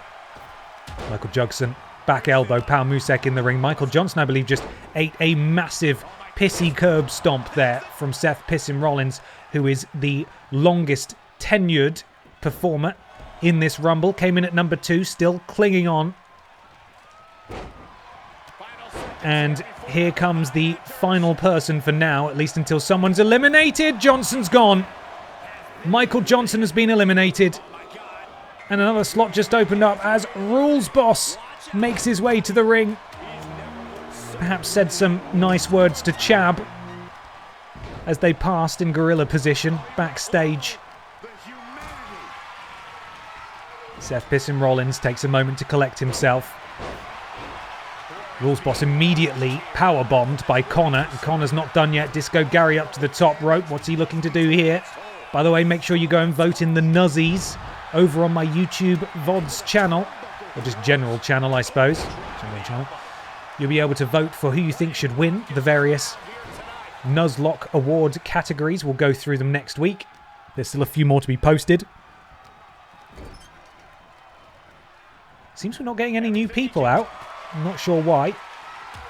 There's definitely space for them. Here we go. Now we're getting them.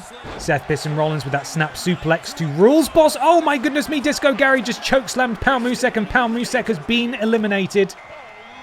And now it's number 10. And out comes... I can't remember what their team name is. It's Adam's Family.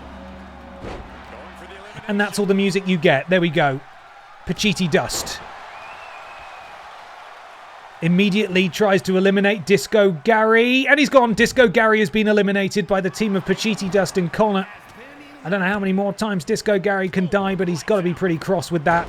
Silas the Dog Boy misses with the back elbow equally in the foreground. Connor misses with the dive as well. Seth Pissin Rollins goes face first onto that turnbuckle. Luckily for him, Rules Boss has turned his attention else. Oh my goodness, a Canadian destroyer there, or rather a Tyneside destroyer. From Michael Jugson to Silas the Dog Boy, who is in action later tonight, challenging for the tag team titles. Uh-oh, Seth Pissin Rollins gets kicked in the face. Here comes number 11. And it's Brian Butterfield. This must be Brian Butterfield.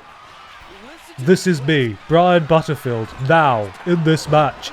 Connor with a massive choke slam to Rules Boss, and I think Michael Jugson just got thrown on top of Brian Butterfield. Oh, Rules Boss was nearly eliminated. Silas the Dog Boy playing interference though.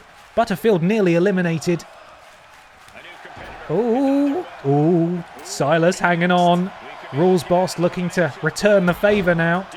I was going to say Brian was about to eliminate Rules Boss, but got distracted. And look who it is. It's another member of the Undisputed Era. And that's it. He's in the ring. It's Pistian. We haven't seen Pistian yet. This is, I believe, the final member of the Undisputed Era. And things are starting to look a little bit rosier, maybe, for poor Seth Pissin Rollins, who came in at number 2. He's got a stablemate in the ring now, at least. And Pistian looking to get an elimination as you see that Scorpion Death drop. Oh, Pachiti Dust has been eliminated by Brian Butterfield. Rules Boss clinging on for dear life. Rules Boss still there. Silas the Dog Boy still hanging on as well as Pistian tries to eliminate that massive dog human. Oh, Rules Boss has gone. Michael Jugson has eliminated Rules Boss. And as it stands, we have Seth Pissin Rollins, fellow stablemate Pistian, Connor, Silas the Dog Boy, Michael Jugson, and Brian Butterfield in the ring as Pistian just sent for a ride and, my goodness me, Silas the Dog Boy just booted in the face by Brian Butterfield, and it's the two men from Undisputed Era who are standing tall. What's going on here? Pistian just drops Seth Pissin Rollins. You'd have thought they'd be on the same page here. This is outrageous. Connor now in a precarious spot as Silas the Dog Boy looks to go for the elimination. Connor holding on. Connor's gone. Connor has been eliminated by Silas the Dog Boy. And here comes yet another member of the Undisputed Era. Piss Jericho joins Pistian and Seth Pissin Rollins. It's a regular piss fest right here in the Reboot Rumble. But Piss Jericho goes straight after Pistian. Brian Butterfield's been eliminated by Silas the Dog Boy. This is absolutely ridiculous. I just can't keep up. There's so much piss on piss violence. I have absolutely no idea what's going on. These guys are not working together at all. And Seth Pissin Rollins with a curb stomp to his own brother. That is so weird, but it's time to get piratey as... Oh, who just went over the top? Oh, Silas just went over the top rope. Oh, no! I thought Piss Jericho had eliminated Seth Pissin Rollins, but Rollins holding on as Pistian gets eliminated by his brother. This is chaos. Absolute insanity. There is piss everywhere, but there's slightly less piss now because Pistian's been eliminated by Seth Rollins of all people. Jackanism, though, looking to get rid of number 2 in this match, Seth Rollins, it's miraculous that he's still in it, quite frankly. Who have we got now? It's Leon Kennedy. And there he is. Blocky Leon is here. Immediately into a butterfly. Oh, backbreaker from Piss Jericho. And the men from Undisputed Era are standing tall, and they're not fighting each other for once, which is a bit rare. I believe Seth Rollins was about to go for his curb stomp again, but he's in a spot of trouble here. Oh, but Piss Jericho playing interference. Who is going to come out next? 5 seconds remaining until, I don't know what number we're on now. Oh, Michael Jugson looking to pick up the scraps. It's Danny DeVito. I'm going to look away for a second as I try and find Danny's music. Seth Pissin Rollins is holding on for dear life. I've missed my opportunity to get Danny's music in here. I don't know how Seth Rollins is still in this thing, but he is. And he returns the favour to Michael Jugson, who is now himself. Oh, just super kicked out the ring. That's an elimination for Seth Pissin Rollins. I tell you what, after all the crap we've talked about the Undisputed Era, you cannot take it away from Seth Rollins. His performance tonight has been amazing, and he's still hanging on, which is quite frankly ridiculous, although this might be it for him. He's trying, he's really clinging on, and he's still in this thing. And team best friends Jeff Keighley now is in the ring. Oh, there goes Piss Jericho. Piss Jericho is gone. And Seth Pissin Rollins is still in this thing. Did I miss Jugson going out? I can't remember. I may have done. Oh, and there goes Jackanism. Jackanism goes tumbling over the top rope. Leon with a senton. Danny DeVito into the ropes. Oh, and huge move from Jeff Keighley. Here comes Peter Austin.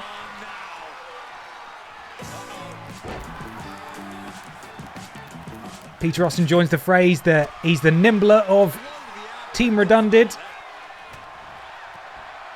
But Seth Pissin Rollins manages to get the best of him there. Side Russian leg sweep there from Seth Pissin Rollins. I have no idea what is fueling Seth Pissin Rollins at this point. Presumably piss.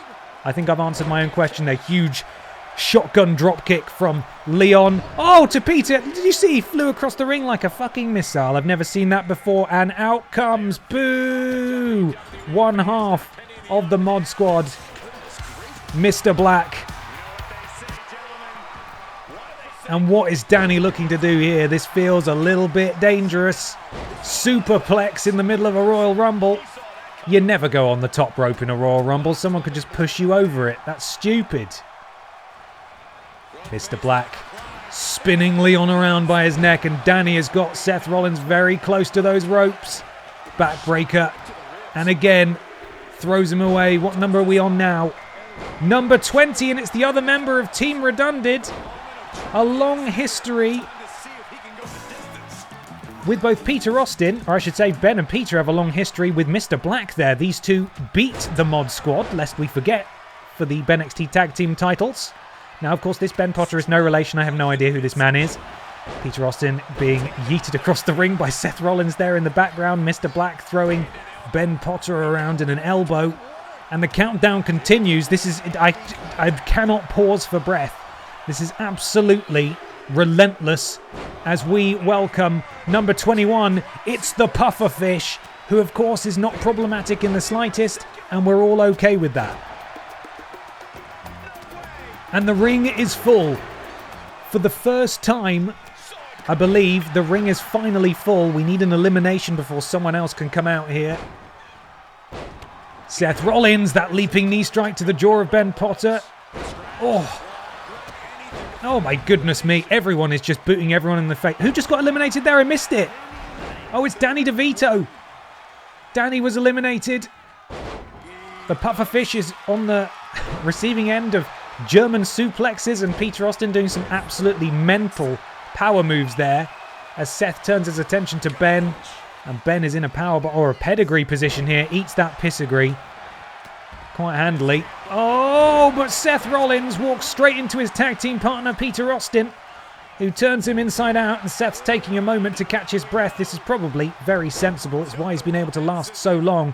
Definitely the Iron Man of this match here as Ben Potter counters Jeff Keighley there and drops one half of the best friends. Peter looking to eliminate Mr. Black now. Ben with the piss warm stunner to Jeff Keighley. Ooh, Mr. Black clinging on. Pufferfish. And you can see, a bit of tag team action there with Seth Piss and Rollins. I think Seth Rollins has loads of bruises on his back, which is really horrible to look at. And who's coming out now at number 22? It is Nathan Cake. Draws the number 22 slot. Do I have enough time to have a sip of my drink? That's the question.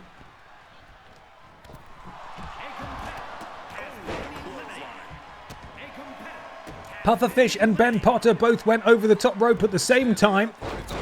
Jeff Keighley, big springboard crossbody to Seth Rollins, who I don't even know how he's awake at this point. Nathan Cake and Jeff Keighley go one-on-one. Of course, these two know each other very well. I believe Jeff presented him with a Game of the Year award at some point. Number 23, it's Paul Schnowzer.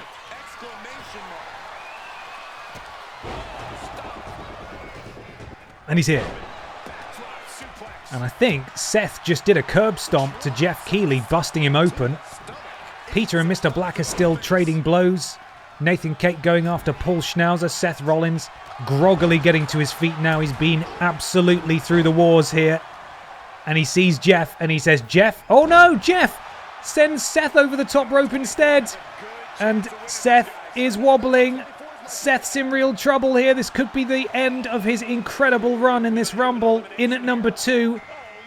We're up to 24 now, and it's Scandal Penguin out next. Peter Austin's gone. Mr. Black has eliminated Peter Austin, and Seth Rollins is still in this thing. I don't understand. I don't get it. And there goes Jeff immediately straight over the top rope. I don't know what Seth Pissin Rollins had for breakfast. Again, presumably piss. But he is absolutely unstoppable in this match. I don't know what has gotten into him. And at number 25, it's Billy Ray Walrus. He makes his way into his first Rumble.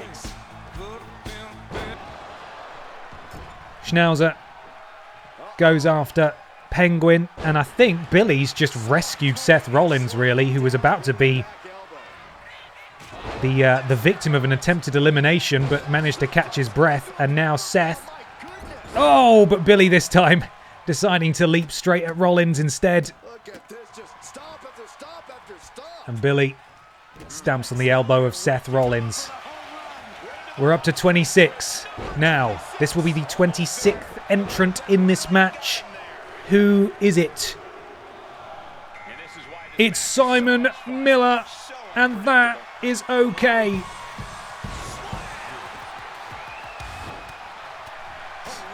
And Simon Miller joins a very, very hectic battlefield here. Seth Rollins, all denied by Nathan Cake. Can't see what Nathan's doing in retaliation. Clearly slams him. Scandal Penguin in some trouble. 27 now. We are in the last few entrants of this match. And at number 27, it is Lord Brotovich, who's got some work to do later on as well. The Butterfield title champion. Perhaps able to get a measure of payback, perhaps, on Mr. Black here, if the two can even make their way across the ring to one another. Seth Rollins has been dropped on his ass again. And Lord Brotovich with his lovely hair. Very shiny. Forearm to the spine of Miller. LB doing something crazy. Oh, misses with it though. Billy's waiting. And LB's better watch out here because the big pink phenom was about to eliminate him. We have 3 more entrants left. Who has drawn the best slots in this match? Here comes number 28.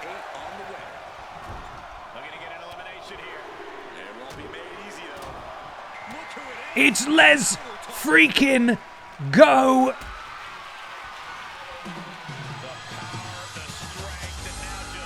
Good number for Les Go in this match. The random draw was kind to him, and immediately he hits Seth Rollins with some sort of sunset flip powerbomb as Billy is showing his power. Les Go plants the Butterfield champion. Oh, and Seth playing possum there somehow. Again, I don't know. We're going to have to test his urine, I think. Oh, Nathan Cake's been eliminated. Billy Ray Walrus has eliminated Nathan Cake. Mr. Black looking to ruin things again by eliminating Seth pissing Rollins, although he did just hit him instead and Seth's gone down. Seth does not look well. Seth has been absolutely battered in this match. He's covered in bruises. I can't believe he's still in it. Oh, Scandal Penguin was eliminated too. Oh, and there goes LB. And now we've got 2 pink boys going one-on-one. Uh-oh, Les Go. Has Les gone? Choke slam from Billy Ray Walrus, and Les Go has been eliminated. Now Seth Rollins has eliminated Billy Ray Walrus. Even in the dying embers of this match, Seth Rollins is still able to do stuff. I can't believe it, quite frankly. This is ridiculous. Mr. Black looks to eliminate Simon Miller. 29 now. Only a couple more people left. Sling Blade from Seth Rollins. Who pulls the number 29? It's James Jenkins! And Simon might be about to... Oh, I thought he was going to eliminate...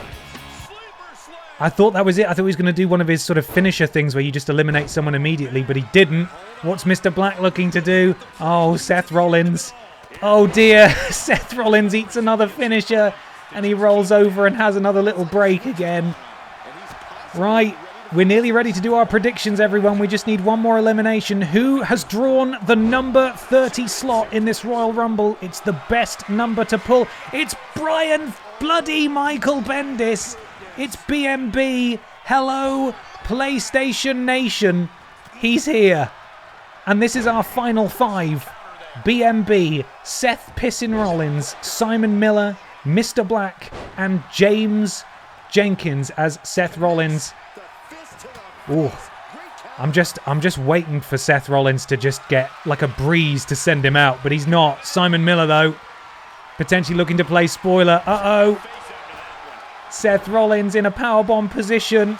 Simon may just powerbomb him straight over. No, he's not. He's going to throw him face first on it. Who's going out first? Who will be our final 4? And who will we be able to vote for in these predictions? Who's going out? There's a lot of bald heads in this ring. Jenkins is on the ropes. Jenkins with the counter. Drop kick to Mr. Black. Seth Rollins able to... Oh, James now looking a bit confused. Going to help Brian Michael Bendis eliminate Simon Miller. Simon's gone. We are down to 4. And this is the final 4, everybody. Bryan Michael Bendis, James Jenkins, Seth Pissin Rollins, and Mr. Black. The predictions will be live in just a moment. Who is walking out of this thing with a guaranteed world title shot in the main event of Walrusmania? The prediction will be live in just a moment. I'm going to quickly go for a wee. I will leave this. Actually, there's no point in leaving this up because it's a 4-way prediction, so it won't be displayed on screen. I'm going to go see EE Tim then. Get your channel points wagered. We're going to find out who wins this thing when I get back. I'll be right back.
Wow, this intermission makes it more intense. It's a bit like we'll find out who wins after the break.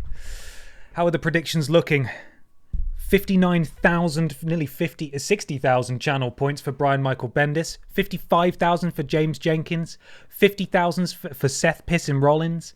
48,000 for Mr. Black. It's pretty close at the top there. You've got a little bit of time left. Man, does James know? Does James know he's in the final 4? I need to send him a message. I need to send him a message right now. James, you're in the final 4 of the Royal Rumble. Absolute scenes. And then in parentheses, as the kids say. Close brackets. There we are. Okay. Are you guys ready to do this? Only one slot in the main event of Walrusmania.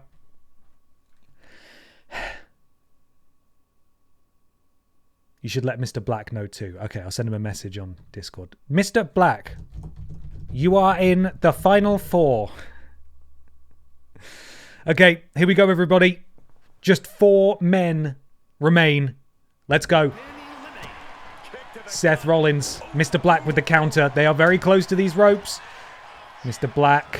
Oh, Seth Rollins rolls out of the way. He is so beaten up. Poor Seth Rollins. Mr. Black in a very dangerous spot. Seth Rollins goes for the elimination of Mr. Black. Mr. Black is up high. Oh no, Mr. Black's gone. BMB is on the other side.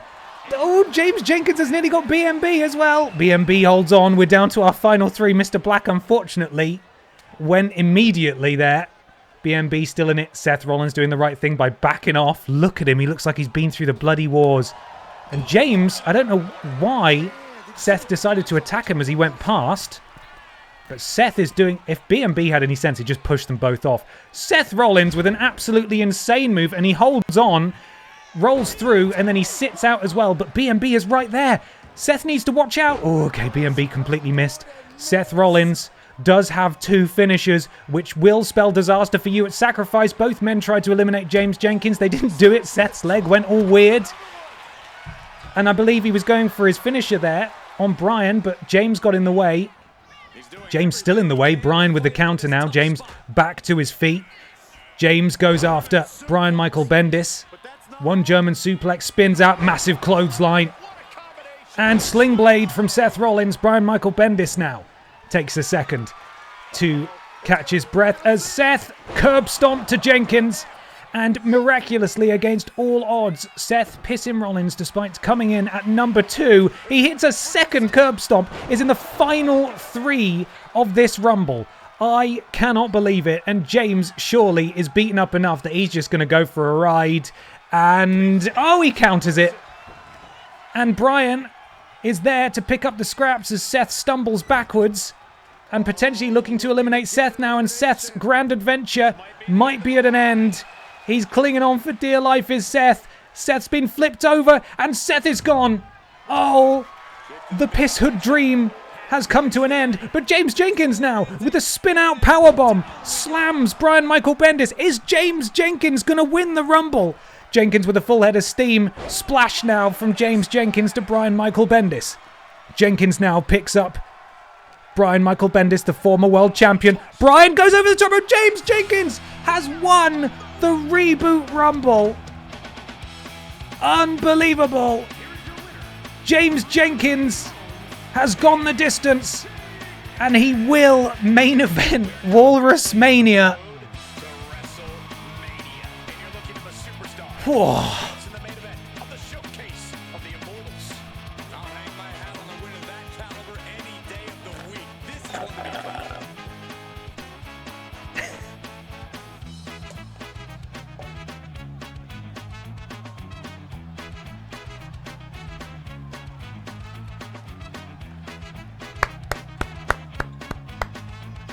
Well done, James Jenkins.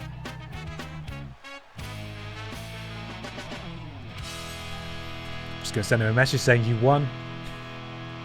Hopefully, if he's free, we can get a word with the Royal Rumble winner, James Jenkins.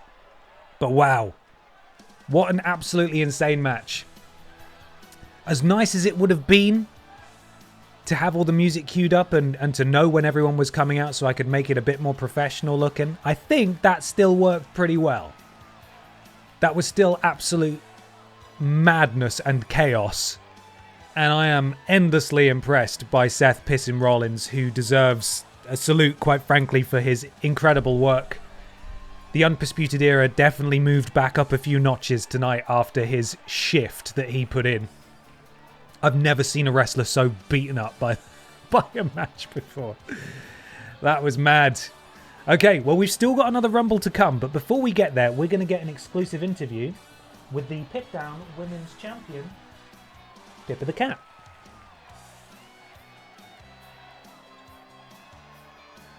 What did you think? No? Okay. What did you think? Okay, that's interesting. Did you think James would win? Did you? Hey, Pippa, did you think James would win?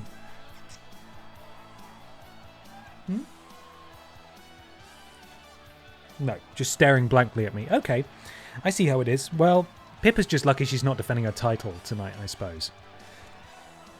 But yeah, an impressive work by Mr. Black as well, for sure. There was some good performances in that Rumble. We'll be dissecting it for years to come, I think. Chris Lickley, thank you so much for the subscribe, by the way. Sorry, I missed it in all the chaos. Welcome to the thickness, my friend. An honour to have you on board. Now the night continues. We are not done. We've still got work to do. As, finally, Dr. Anal Hill and Silas the Dog Boy, the Dark Picture Pals, get their long-awaited BENXT Tag Team title match against Rim Flare and Triple Flush of P-Volution. However, the Spooky Boys need to be careful, because Rim Flare and Triple Flush are bringing back up. The entire rest of P-Volution are coming with them. Who's going to walk away with the gold tonight? Look how many boys there are. In this, the BENXT Tag Team Championship title match. Predictions will be live in a minute. We're going to finally hear, after a long wait, the full Dark Picture Pals entrance theme. Get your predictions in. Get those channel points wagered. No, just going to wag at me. That's fine. Fair enough. Here we go.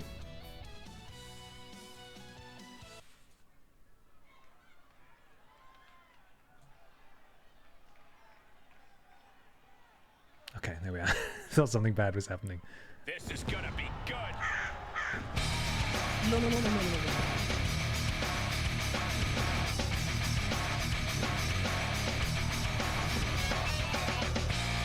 the house of ashes, my demons rise. The devil in me wears a sweet disguise. Do I have time, or is it too late? Have I already decided my fate? I try to keep a little hope, but I'm hanging on the rope, and all I see while I fall are dark pictures on the wall. These men, since debuting, have cemented themselves as a viewer favourite. But unbelievably, they just haven't had the right opportunity at the gold. Do I have time, or Changes is tonight. it too late? Have I already decided mine? I try to keep a little hope, but I'm hanging on the rope, and all I see while I fall are dark pictures on the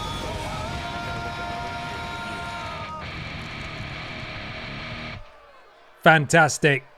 Never gets old. Phenomenal work, Ben Cooper and his postman friend James, who did the singing. Things are about to get good. Why are they coming in separately? Here we go, gentlemen. Huge title match coming up. Is it because there are too many of them? Yes, it probably is. Well, this is one half of the Pip Down Tag Team Champions. BENXT, Tag Team Champions. Well, please send all of our regards to James when you see him. Ric Flair, former Aldi Red Thunder champion, current BENXT Tag Team Champion. I said it earlier on, but P-Volution are not to be taken lightly. They are a faction that has come in here and absolutely dominated tag team competition. Even if Dark Picture Pals have their number tonight, it will not be simple. These guys are champions for a reason, and it is not surprising that they still hold so much gold. They could walk out tonight with no tag team titles. They could walk out with all of them. EE Tim could walk out of the main event with the BENXT World Championship and potentially walk into Walrusmania as the champion. But a lot rides on the stablemates of P-Volution to support these guys and see it through. I'm still not sure why they're not coming out at the same time. It's strange. Regardless, here comes Triple Flush, making his way to the ring to accompany Ric Flair in the defense of their titles. And there they are, the BENXT Tag Team titles. Been under lock and key with P-Volution for some time now. The following contest is a tag team match. God, that crowd noise sounded like a toilet flushing there. Swiley Mofo, thank you so much for the resub. 5 months. Oh yeah, here we go. Resub time. Thank you very much, friend. At a combined weight of 470 pounds, Dr. I think 400 pounds of that is Silas, and 70 pounds of that is Dr. Hill. The Dangerous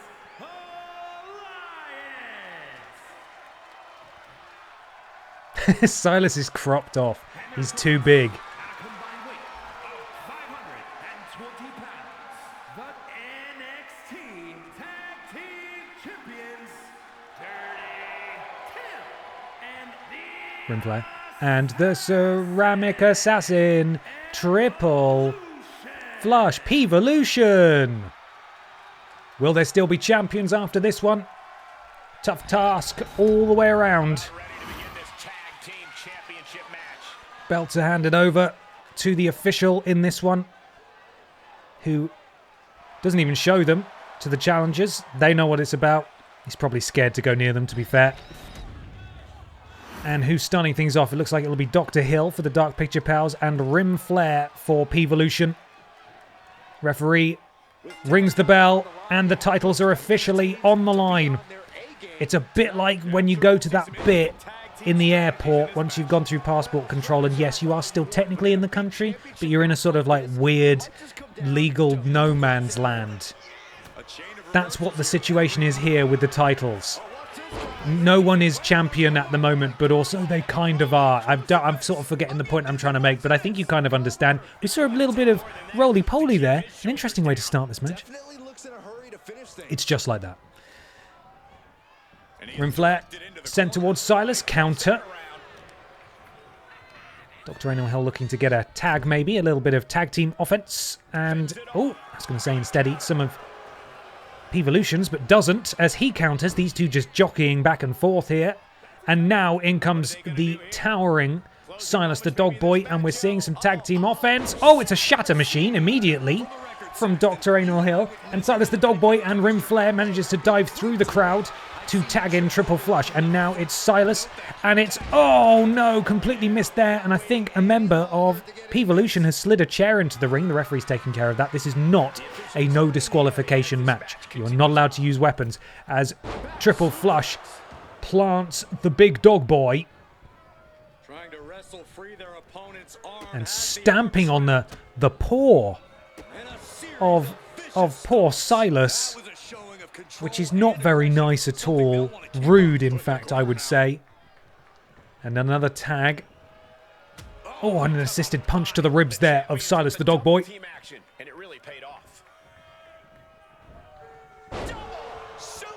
Referee showing an awful lot of leniency here, letting them get another tag team move there. Usually he should have started a count for Triple Flush to leave the ring.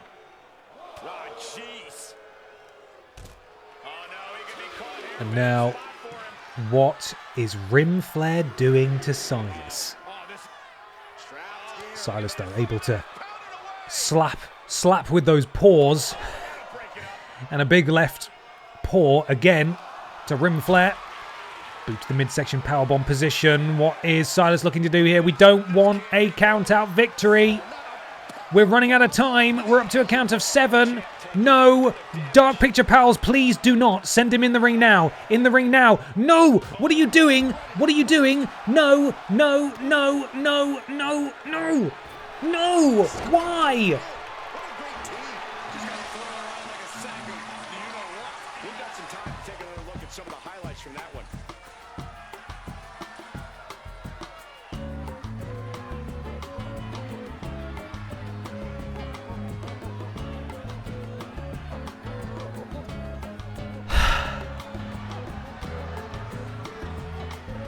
Every time. I feel like they lost a match like this before as well. I did not pay pay-per-view prices to watch that. I don't know what they have done.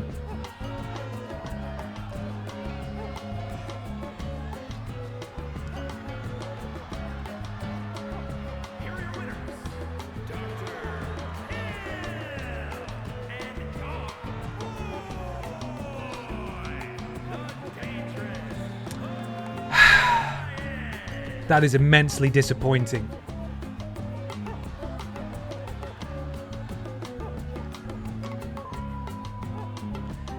They emerged victorious over Rim Flare and Triple Flush to knock their opponents down the power rankings. It remains to be seen whether the duo will be able to recover.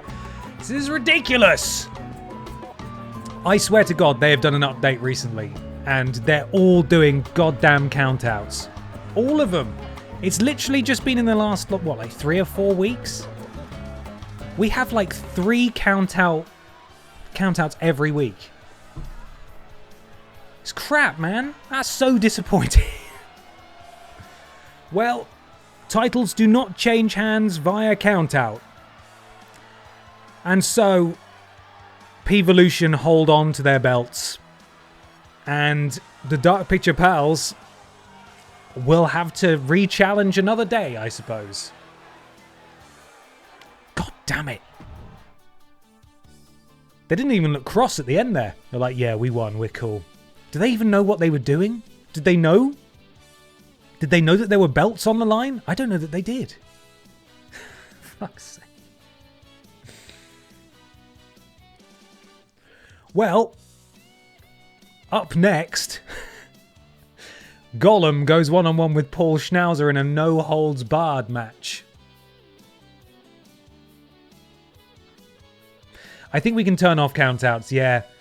And I might have to, which is a shame, because I would like there to be countouts in that I would like the AI to be encouraged to get back into the ring when it starts getting close to 10, but they're just not asked. They just go for a count-out victory. And that didn't used to be the case, which is weird. It's so weird. Anyway, I'll look into it for next time. Regardless, this is a no-holds-barred match, which means that they can stay out for as long as they want. Only problem with turning them off is that the AI might never get back in the ring. Yeah, exactly that, yeah. If they've got no rules telling them to get back in the ring, they're just gonna piss about outside for ages. Dark Picture Pals are like The Undertaker. The cool, spooky gimmick keeps them strong. They don't need the belts. I'd like to see them more often, though, you know? Every time they have a match, they just fuck about. They don't lose. Like, they never get pinned. They just lose via really stupid means. Okay. Get those channel points wagered. Gollum, Paul Schnowzer, one-on-one at the Reboot Rumble.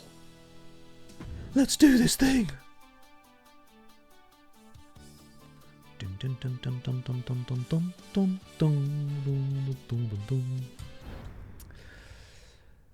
Now, someone mentioned last week that they had found a on-screen display for predictions.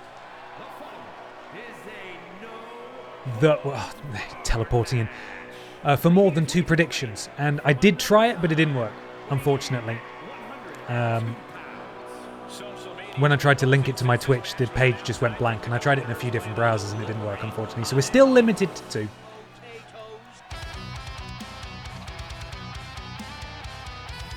Golmu, looking spooky. No fog for some reason. Don't know why. I have a feeling that that's bugged. He is just haunting, isn't he? He's very upsetting to look at.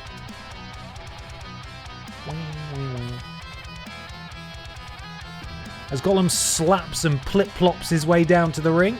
I'm going to skip it, because he upsets me. He's upsetting to look at, and I don't want to see it anymore. However, Paul Schnowzer will do that.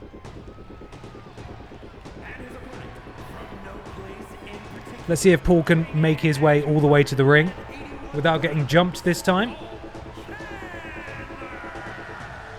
I can't watch this entrance. I heard this one backstage talking up their own work non-stop. Well, why don't they get in the ring and prove it, huh?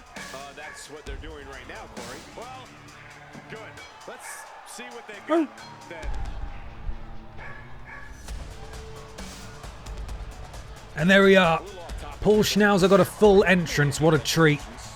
Oh, he's going mad. I thought he was about to attack a child there. He's getting really in a lot of people's faces. We need to have a word with him about his anger issues. Anyway, he's about to take out some anger now on Gollum.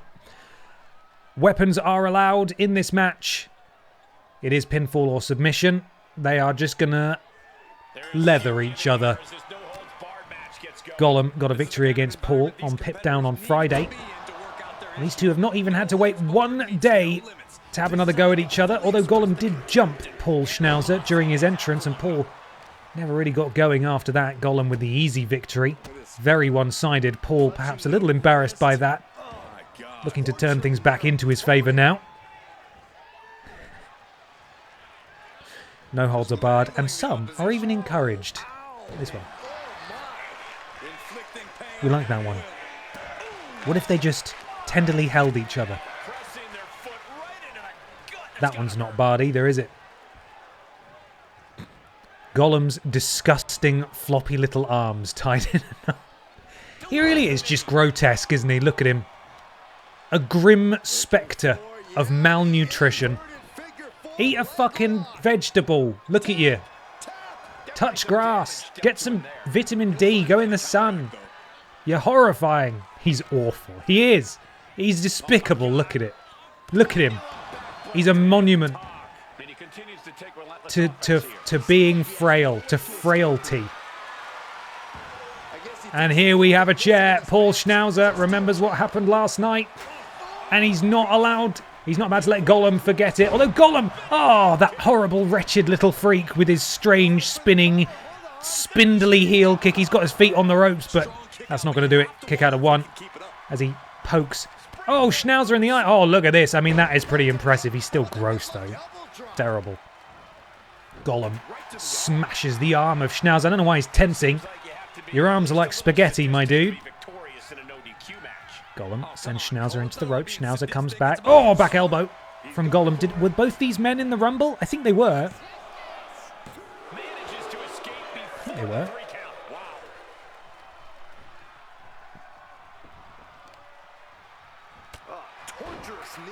No, I don't think Gollum was, actually. Schnowzer was. So Schnauzer's already had a rough night at the office. Gollum might have been, actually. Gollum's not on my spreadsheet, but I don't think I was that strict in the end. I've just put it out of my mind because it was so stressful trying to get it sorted. Gollum with Schnowzer on the outside. Schnowzer with the counter. Hip toss. And I'm surprised Gollum's weird little bird bones didn't shatter there. They're hollow. There's nothing in them. Gollum in a powerbomb position, sit out powerbomb on the outside, and here we get to see the no count out in action as these two, I believe, they're building a house out there. They're building a Minecraft style abode. I think they're just getting ready to set up camp. They're never going to get back in the ring. This is where they live now. Schnowzer with the counter. Gollum sent back into the ring, and Schnowzer has his finisher. Could we about to see Paul Schnowzer get the first victory of his career in BENXT? Beckoning for Gollum to get back to his feet. Double axe handle into the cover. That was not his finisher, by the way, but imagine losing to that. Gollum kicks out. Gollum still alive. Schnowzer. Boots to the midsection. Oh, and then a forearm to the prone Gollum. And I believe there's just a big dent in the side of Gollum's head now. Oh, Gollum gets out of the way. And Gollum's very close to his signature. Schnowzer needs to be very careful because Gollum, as grotesque and horrifying as he is very good at wrestling. And now it's Schnowzer who could be on the receiving end of some diving offense. And he is. Missile dropkick connects flush. Gollum with the signature stored but goes into the cover. Imagine losing to a dropkick. No, he's still alive. And Schnowzer back to his feet, although Gollum immediately intercepts, back elbow, drops Schnowzer again, and now a springboard crossbody. Gets all of that into the cover. And the referee only to a count of one there as Schnowzer sits up. He can't believe what's happening here. Schnowzer needs to get back into this thing, as I believe Gollum is now going for a weapon. What's he going to grab from there? It's a kendo stick. I'm surprised he can even lift that. The boy is skeletal. Just one hit and he decides, I'm going to try pinning him again. Kick out of one. Gollum just maybe really just trying to get in the head of Schnowzer, maybe embarrass him here as he goes for repeated covers. Oh, and Schnowzer tried to go for a kick, but it's Gollum again, who's, I think, choking the life out of Schnowzer. Schnowzer getting back to his feet now. Oh, and a chop from Gollum, boot to the midsection, DDT plants Schnowzer. And now Gollum dragging him away from the corner. Is he going to go for another cover? No. What's he doing? I'm trying to get in the head of Gollum here, but I'm not sure. Big headbutt from Schnowzer, and Schnauzer's feeling it. Schnauzer's got that finisher locked and loaded. Can he get it? He's got two finishers locked and loaded. Pump handle. Oh, pump handle flatliner. That is beautiful. That might be enough in and of itself, but he's got another one ready to go. And Paul Schnowzer. Oh, no. Gollum kicks out at 2.999. You could slide a piece of paper under that referee's hand for the 3 count. And now, looking to embarrass Gollum, he's going to choke the life out of Gollum is Schnowzer into the triangle. No way. How on earth did Gollum do that? Gollum's brittle bones able to lift the heft of Paul Schnowzer. Oh, and Paul didn't like that. Oh my god, I'm surprised Gollum's still standing after being hit in the face. Pippa, don't jump up there, don't you do it. These two trading blows in the dying moments of this match. Are you coming up to watch this, Pippa? They're on your brand, Pips. They're on your brand. No? Okay. Counter from Schnowzer. Oh, and Schnauzer's looking good here against Gollum. I believe he's definitely getting the upper hand. Oh my goodness, a massive chop. And now these two doing that stupid punch thing again. Neither man with the victory coming out of that. And it's Schnowzer who strikes first. Oh, the X-Plex. And into the cover goes Schnowzer. Surely that's enough. And Paul Schnowzer has beaten Gollum and gets his first career victory at the Reboot Rumble. Pippa probably didn't want to watch because there's a dog on the screen. That's fine. Schnowzer gets his win back. Got pretty close there. Gollum got an extended period of offense in against Paul. This was, of course, Paul's finisher. He had two stored in the end. This beautiful pump handle flatliner there. Fantastic. And then both of them had a signature off the end of that exchange, and it was Paul who was able to pull the trigger first, and Paul Schnowzer defeats Gollum. Ended this match with a big win under his belt. A win like that proved he is not messing around. That match was all business from him, Corey, and that worked. Big win for Schnowzer tonight. But now, everybody, we're closing in on that second Rumble. First, the BENXT Women's Championship is on the line. Look at that beautiful, beautiful gold. Pamela Anderson upset the entire BENXT universe when she defeated the incumbent Pippa the Cat, who joins me now live. Hello. That's right, yes. To become the BENXT Women's Champion before Pippa left for Pip Down.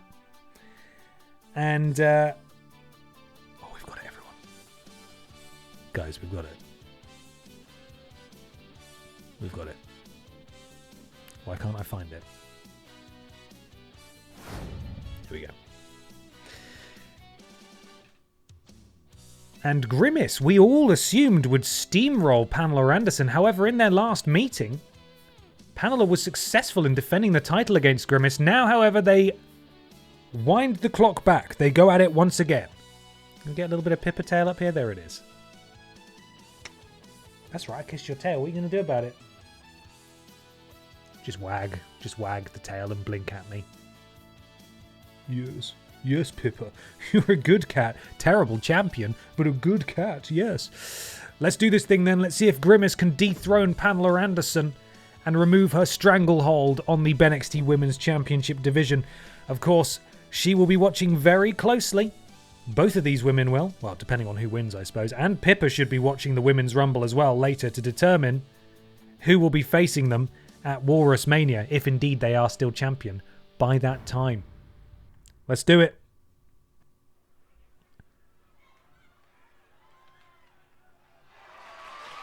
The following contest is scheduled for one fall and is for the NXT Women's Championship. Pippa, the claws, Pips. Oh, ow, you're such a goddamn, you're a horror. You really are. You just did a full 360 with your claws. And here she is, the BENXT Women's Champion. My cats hear Pippa sometimes and it freaks them out. My cat stares Pippa out when you show her on screen.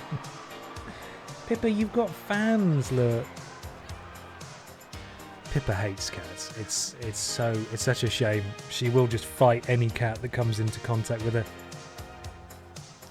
The BENXT Women's Champion, Pamela Anderson here. Can she hold on to the gold tonight against very, very, very stiff competition indeed in Grimace?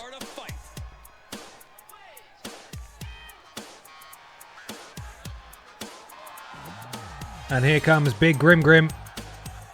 Remember, guys, the title's on the line here in this one. And I don't remember the last time the champ was in this much jeopardy. Tonight might just be the night the title changes hands.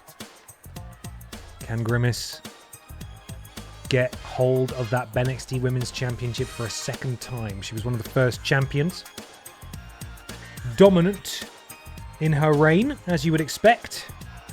And now she gets a chance to hold it all over again. And look at that fantastic title belt. Isn't it lovely?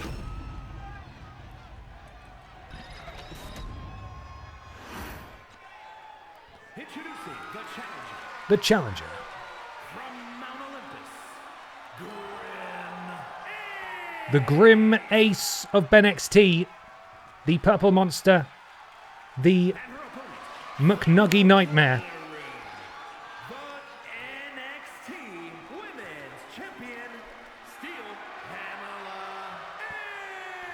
And Pamela Anderson, of course, off of Dead Space. A niche reference. And the current champion. Anytime this title is defended, Let's see how this thing goes. Now, of course, as before, the titles do not change hands via countout or disqualification. Pinfall or submission is the only way this right here is the championship for this gold to change hands. And Pamela immediately with the upper hand on Grimace. Impressive power from Pamela, although Grimace able to power out. And now, the ring, I'm realizing, is Grimace themed. So perhaps a bit of home field advantage here for the Grim Ace. And wrenching that metallic foot of Pamela all the way to one side is Grimace.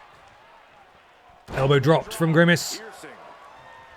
And the champion having to weather some early offense here from the challenger.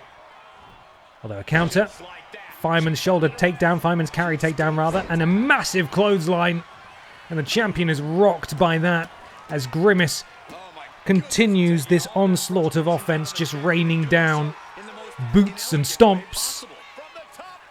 Grimace doesn't normally go up top. Massive elbow. Oh, and she absolutely paid for it as the champion rolled out of the way. Grimace sent it to the ropes. Dropkick. Oh my god, Grimace just swats it to one side, although she didn't swat that to one side. Pump kick there, or thrust kick, I should say, from Pamela, who goes to work on the big legs of Grimace. The Grimace with the counter now. We're having a regular Santino Marella, whoever it was that Santino Marella faced match earlier on. And another counter from the champion this time. DDT to Grimace as Pamela rolls out. Grimace staggering back to her feet, and Pamela springboard dropkick. Beautiful, drops the challenger. Grimace straight back to her feet. I think she sacrificed all of her signature bar to do that, and it did not pay off at all. As the champion, massive splash from the top rope. We do have the elimination chamber, yes. Oh my goodness me, I thought that was it for a second. That would have been rubbish. Ow, Pippa Claus, stop it. Pamela rolls out the way. Oh, and Grimace still manages to get her though. Clubbing blows to the back. And there goes the champion. Grimace sits the champion up. Full head of steam. Just clobbering the back of her head. And Grimace now. Perhaps we're going to see a deadlift wheelbarrow. Oh, just face first onto the floor. And Grimace really has the champion on the ropes here, literally and figuratively. Pamela, of course, closer to her signature than Grimace is after Grimace sacrificed it to stand up sooner. Oh my goodness me, the height on that. And I don't care if you're made of metal, Pamela Anderson, that can't have been nice for her at all. Surely Pamela is now a bit bent. Absolutely. Big dent in Pamela. And now wrenching back on the springs, the cogs and the coils of Pamela Anderson's neck. But she's able to slip out the back door, and now Grimace is in trouble. Punch to the spine of Grimace. Oh, and a springboard. I think that was some sort of springboard clothesline, maybe? Grimace is so big, it's difficult to tell sometimes. Grimace with the counter kick to the bottom of the champion. Oh! And Pamela stringing together some offense here. Ducks under, bounces off the ropes. Leaping clothesline. Pamela now has her signature. Dropkick misses, but Grimace Not able to take advantage of that. And now Pamela. Beautiful moonsault from the second rope. Could this be it? Kick out at 1. Not even a 2 count. And Grimace has taken some damage as well. Red body on Grimace now. Not looking good. Pamela up to the middle rope again. Calling her shot. Another drop kick. Both women now have their signatures locked and loaded. Who is going to be able to hit theirs first? Looks like Pamela's probably in the best position. Springboard, drop kick again. And Grimace is just being chopped down here. Cannot get a counter in. Is it the unprettier? Oh no, that's like a gory special, I think. Into the cover. Pamela Anderson, has she put away Grimace for a second time? Kick out by Grimace. Grimace still in this thing. Pamela has her finisher though. Grimace, better watch out. Oh, DDT. That's not the finisher, but God, that's got to hurt. Top rope, Swanton gets all of it, and I believe Pamela Anderson may be walking into Walrusmania as champion, and she's done it.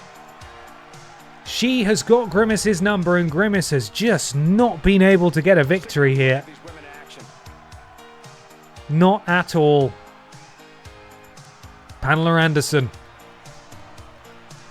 It was a little bit back and forth. I was going to say it wasn't fully a dominating performance, but all of these highlights are just Grimace flat on her back or being kicked in the face. And still, BENXT Women's Champion, it's Pamela Anderson. As Grimace has been stopped once again.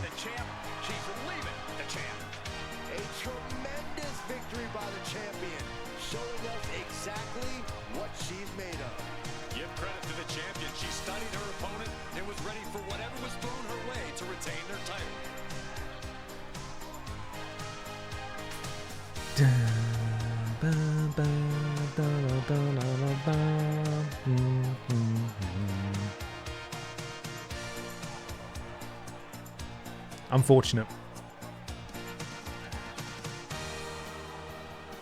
Unfortunate for Grimace. Pamela Anderson has done it though.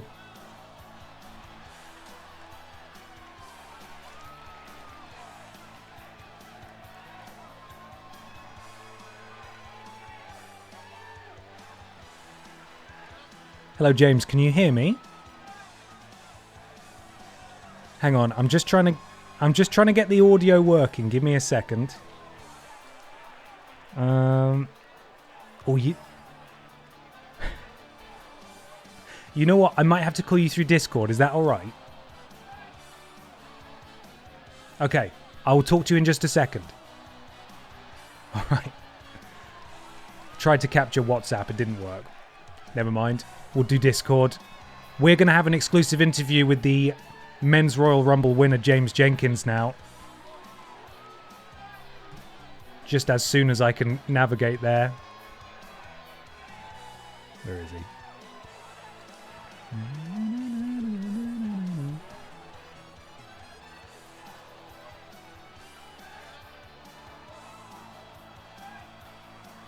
Hello, James? Hang on. Why have I still not got audio levels? Tell you what, let me re-add this audio capture because it's being a bit weird. That's crazy. Oh, there we are. Now I can hear you. Hello, James. No way. Hello. Oh, I'm just recovering from what I've heard is a monumental victory. I know. Congratulations for a start. Thank you for taking the time to join me. Thank you. I know you've got a big night out planned, ready to celebrate. This is definitely not going to be soaking in the tub after getting beaten up by 29 other men. I assumed I came in first.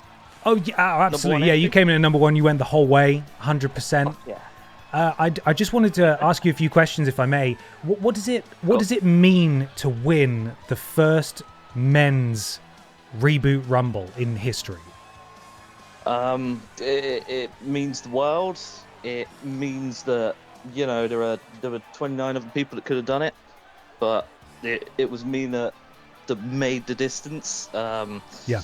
And yeah, I don't know. I want to thank Steiner Maths for telling me how to work that out. Yep. So I could have at least a 33 and a third %. Yep. And yeah, it's incredible. And obviously, I hurt a lot now. Of course. So naturally, as you're well aware, you will now be going on at in 2 months' time to challenge for the. I've just got to double check which division you're in. Check to challenge for the BENXT World Championship at Walrusmania in the main event. We've still got a BENXT World Championship match later tonight where Dick Mychinko, the current champion, defends against Tim. No. If you had to pick, which one of the two would you rather face in the main event of Walrusmania? I mean, obviously I'll take them both on, you know. Oh yeah. Look, you take me and you take Samoa Joe, and it's something. Oh yeah. He knows he's not going to beat me. All right. No, he's not even going to try. No, exactly. To be honest, probably Tim, because as much as he's terrifying, he's not a war criminal. So I don't really want to take on a war criminal right now. That's fair. That's understandable. You know, maybe I'll build up to that, obviously. But if we can erase both of them from the equation, and then it's just me versus nobody. Yeah. Then I just get the belt, right? I think maybe we'll have to go to the judges on that. I think. Just to double check. But hey, listen, man, congratulations on your win, and come Walrusmania season. Thank you. If you know another person, because obviously you're wrestling, but if you know another person called James Jenkins who'd maybe like to join me on commentary for that match, it would be amazing to have someone also called James Jenkins around to help me out. That'll be really cool. I'd fire up the old machine. Apparently, there used to be a machine that produced them, printed them like money. Oh yeah, the James Jenkins machine. Yeah. We'll see if we can get that thing up and running again. For sure. Excellent. But yeah, I'm looking forward to kicking the bejesus out of Tim and/or running away from Dick Mychinko and his war crimes. Fantastic. Well, congratulations again, buddy, and enjoy your celebration tonight. I'll see you on Saturday in real life. Yes, exactly. All right, catch you later. All right, cheers, James. Congratulations. Cheers. Thank you. Bye. James Jenkins, your Reboot Rumble winner in the men's division. Now, however, we have to turn our hands and our eyes and our hearts and our spirits to the women's Royal Rumble, which is still a bit of a mystery because I don't know who's coming out when.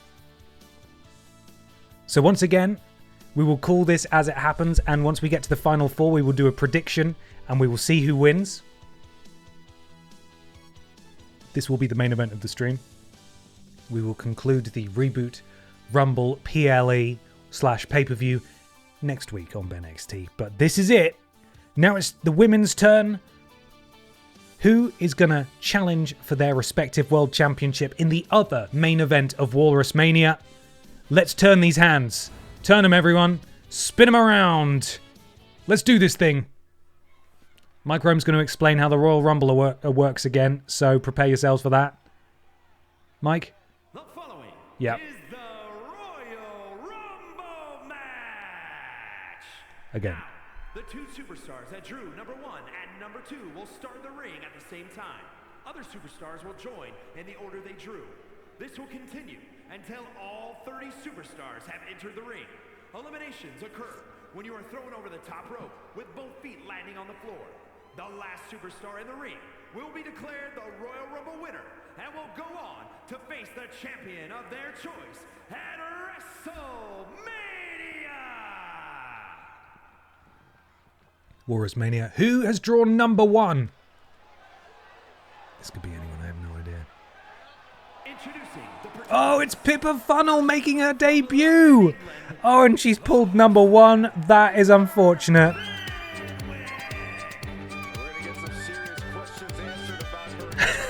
The riding helmet. Oh my goodness me. This is another Ben Cooper classic piece of music here, by the way, that you have not had the opportunity to hear before. Pippa Funnel's looking pretty confident, though. I don't know how she's going to get on, but hey, we'll see, right? Stranger things have happened. She could go all the way like Seth. She could. Seth was unbelievable in the men's match from number 2 into the last 4. And who joins her in the number 2 position? Oh, goodness me. It's a member of the Piss family.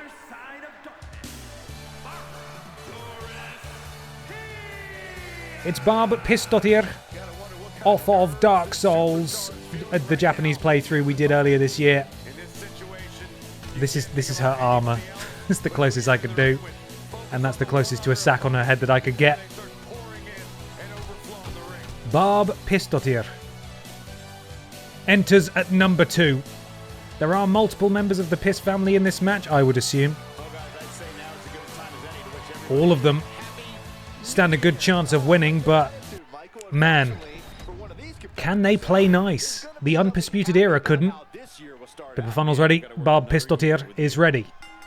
And we're underway. And Pippa Funnel makes the most of Barb potentially not taking her very seriously. Springs out of the gates with the clothesline, taking down Barb Pissdottir. Boot across the face as well. Remember, entrants will be entering this match very rapidly. So do not get comfortable and do your best to try and keep track of stuff as I desperately look for their music to play it in time as someone gets eliminated in the background. You're going to have to keep me posted on what's going on. In at number 3, it is Alexa Piss. It's a second member of the Piss family. And Barb Pissdottir has backup. And this is exactly what we were talking about. It's every woman for herself in this match. And Barb Pissdottir just sort of face palming away the much smaller Alexa Piss, who now turns her attention, wow, look at that, to Pippa Funnel. Not you, Pippa, sorry. And now we've got more piss on piss violence, as if we didn't have enough of it in the men's rumble. Oh, Barb holds on as out comes number 4, and it's Sparkles. It's a Piss family reunion in the opening moments of this Battle Royal, as Barbara Piss's wife is here, and poor Pippa Funnel is really in a very bad place right now. But fortunately for her, it looks like Barb Pissdottir and Alexa Piss have had something that they've fallen out over. Maybe someone ate all the biscuits or something. You know, this is just how the Piss family show affection, beating the crap out of each other. And number 5 is Miss This Legs. And Legs is here. Oh, did you see that? Flipping Poison Rana. That was brutal from Sparkles. Missed This Legs. Definitely the biggest person in this match, assuming, of course, that they have a torso and arms and a head. The Piscuits, sure. Sorry, yeah, the digestive Piscuits. And now it's time for number 6. We've not had an elimination yet, although Miss This Legs gets the first one. Pippa Funnel is gone. The first entrant is gone, and out comes Carla.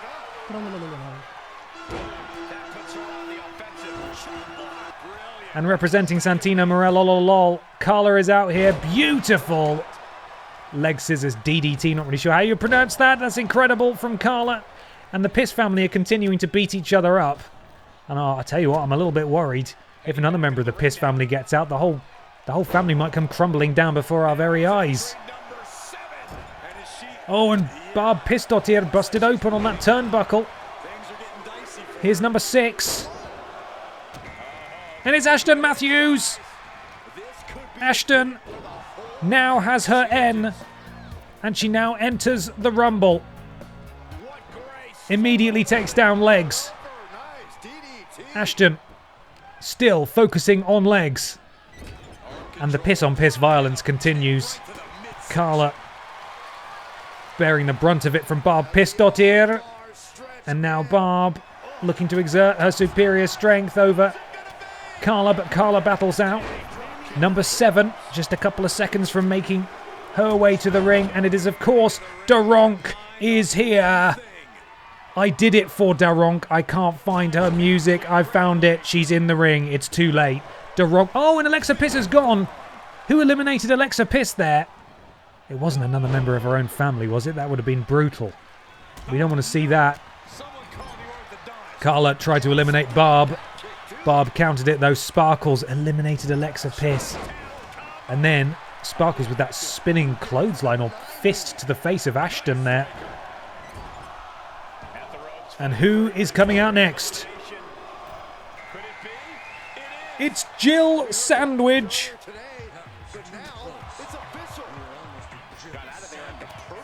And here's Jill making her Rumble debut. Of course, all of these are making their Rumble debut, but it sounds more impressive when I say making her Rumble debut. It's Jill Sandwich. Sparkles Piss flying through the air. Not doing the Sparkle Splash, though, just a moonsault. Carla looking to eliminate Barbara's wife. Oh, and Carla misses. That would have been prime elimination material there. Sparkles was dangling by a thread. And at number 10, it's Judas joining Daronk in the ring there. Can these two get along? You would hope so. And immediately Daronk. Oh, no. Spinning Hurricane Rana head scissors takedown there from Judas to Daronk. And you don't want to see these two sisters fight.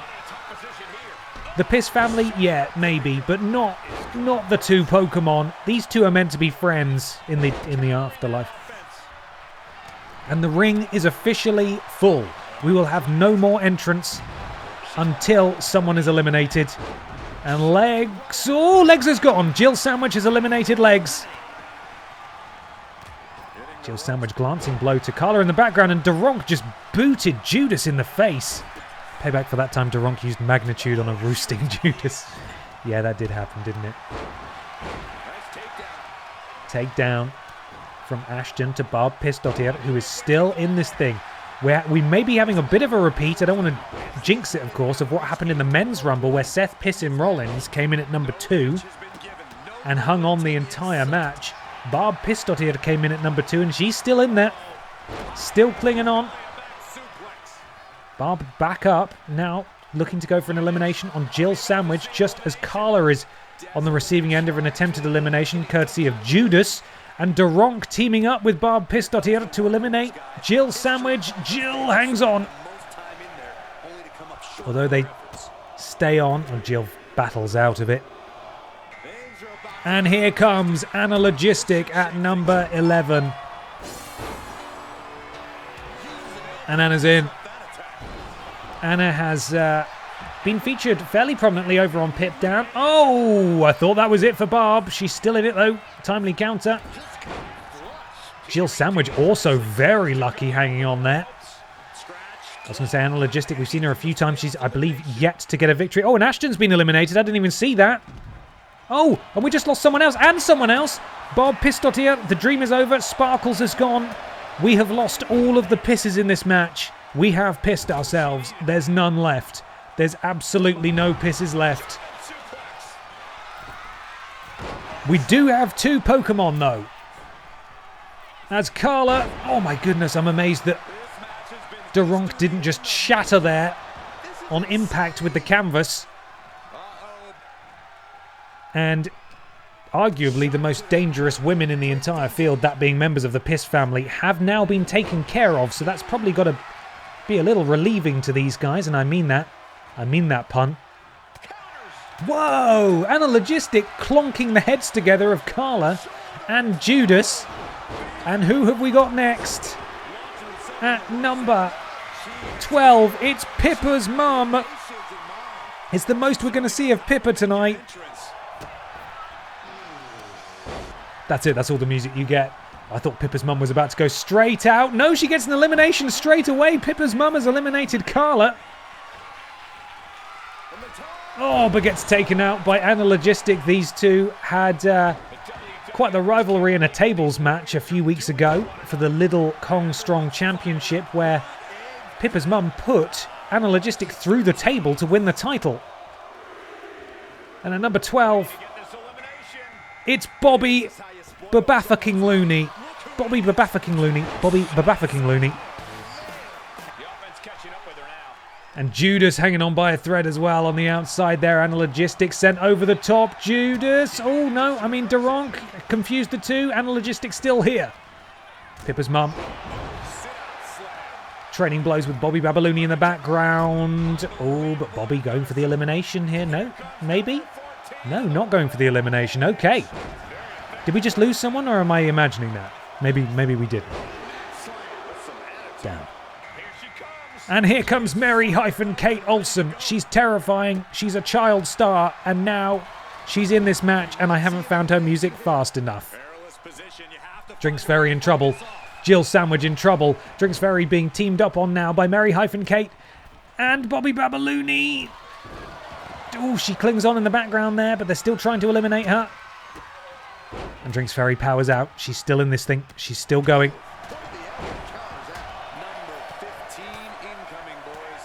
5 seconds until we fill the field again, and no one else can. Beautiful from the Drinks Ferry there. Amazing. And it's the Fisher-Price car at number 15. Half the field is now in the Rumble, or has been in the Rumble. Jesus, hang on.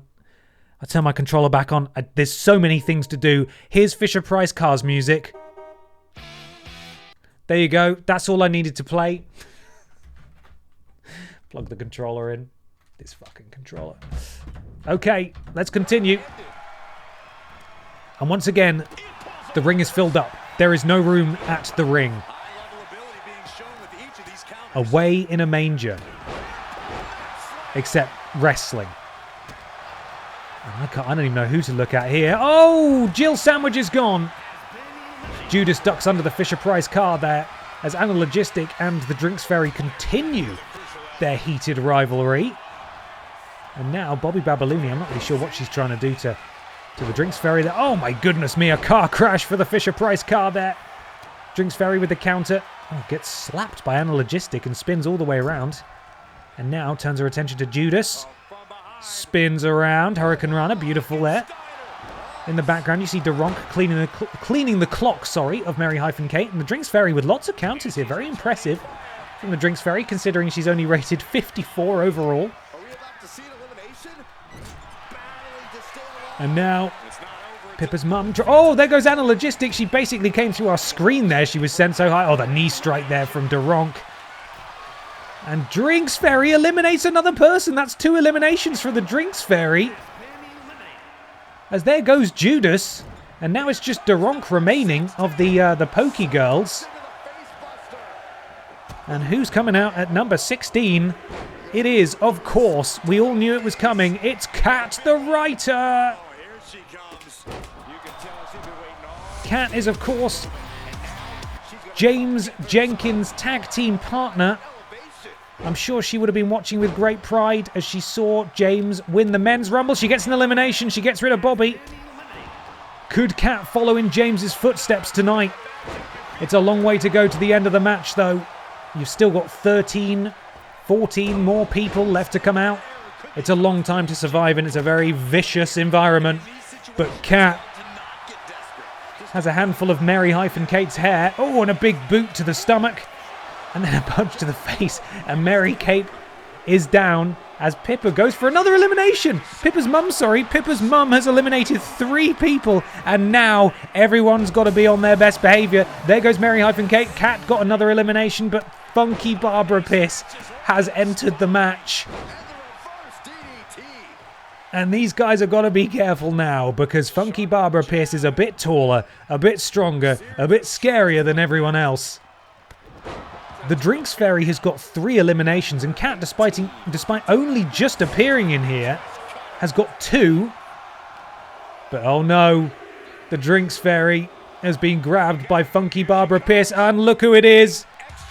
She's got friends. I can't click the button in time. I clicked the Barbara button instead of the Commander Piss button. We have 2 pisses in the ring once more. Drinks Ferry still in this thing. Kat the Writer still in this thing. Funky Barbara in a precarious position, still going. Kat now measuring up. What's she looking to do? Oh no, Kat, don't do that. No, why are you doing that? The Fisher-Price car has been eliminated while we were watching that. that horror show. And we have a member of the undisputed era now. The evil Piss family offshoot immediately goes toe-to-toe with a member of the Piss family in Commander Piss. It's Piss versus Piss. Once again, we have 3 Pisses in the ring. And the Drinks Fairy hyper-extending that leg of Commander Piss. As we are about to have yet another entrant in this Rumble. And who is it? It's Mona Wanks!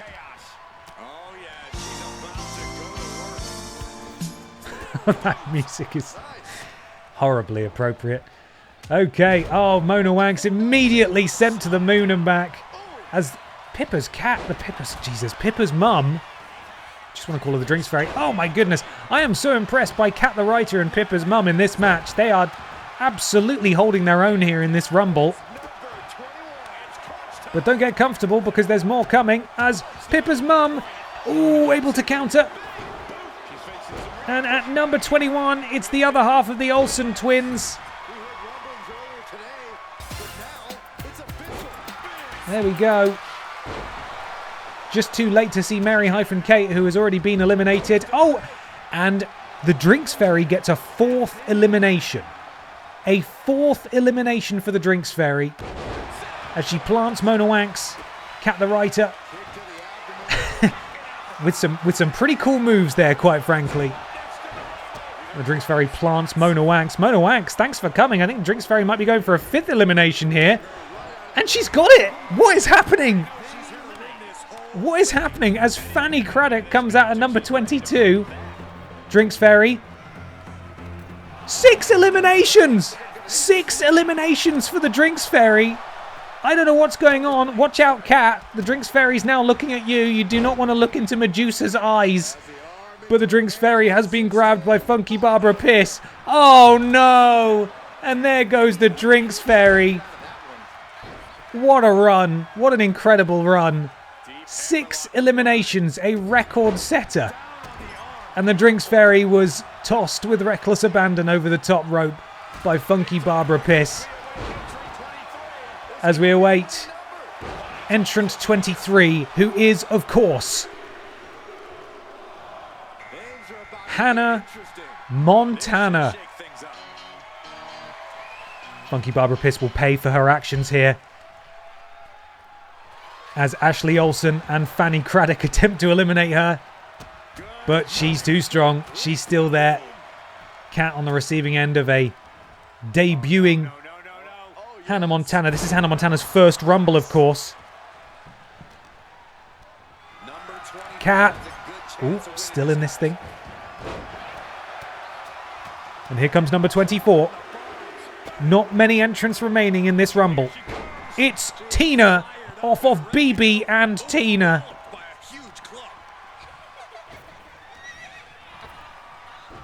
Oh, and the 2 childhood favourites, one for Germany, one for America, meet in the middle of the ring and then immediately look away from each other, so it doesn't matter anymore. Hannah Montana basically beheads Fanny Craddock there, and there's Tina doing the same to her. Got a lot of kids' TV characters in the ring. And Barbara Piss and Cat and and Fanny Craddock. Okay, number 25, it's Sloane Spencer. Thank you for the raid. It's so crazy in here right now, I don't really have time to react, but Legion of Pro Wrestling, thank you so much for the raid. I hope you had a fantastic stream. We're in the middle of a ridiculously hectic Royal Rumble. Welcome, Raiders. Thank you so much. I hope you've had a lovely day. Sloane Spencer making her debut. Didn't have enough time to play her music. I looked for Goosebumps, and her name is Sloane, which is where I went wrong. We do not have many left, and Hannah Montana very lucky there. Tina definitely would have knocked her out. It's Anne. Fucking horse.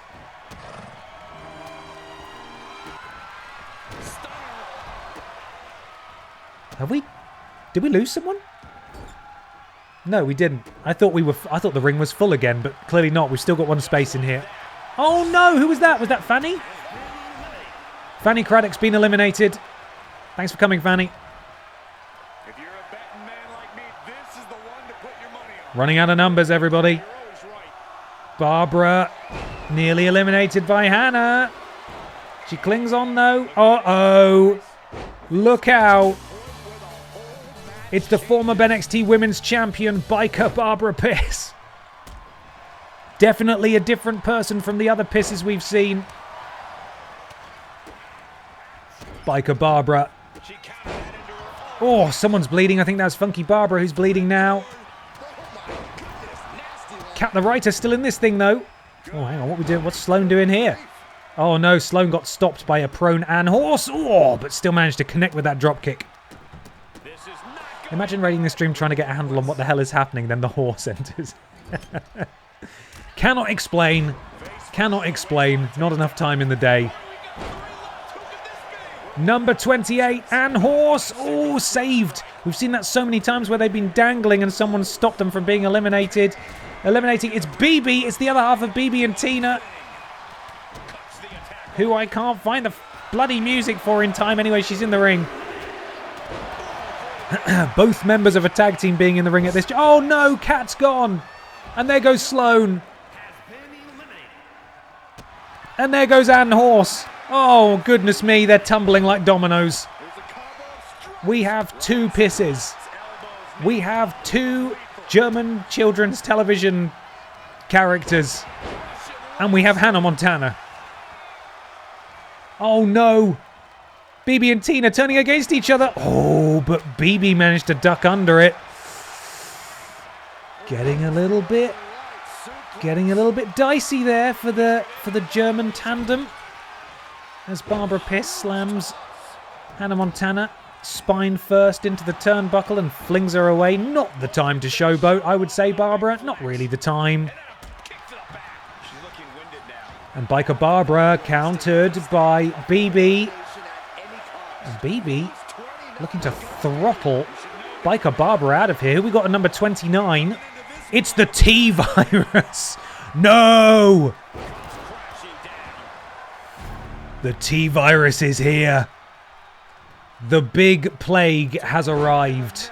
And she immediately targets Tina, I assume. I forget which is which. As Biker Barbara attempts to throw out BB, but BB holds on. Uh-oh.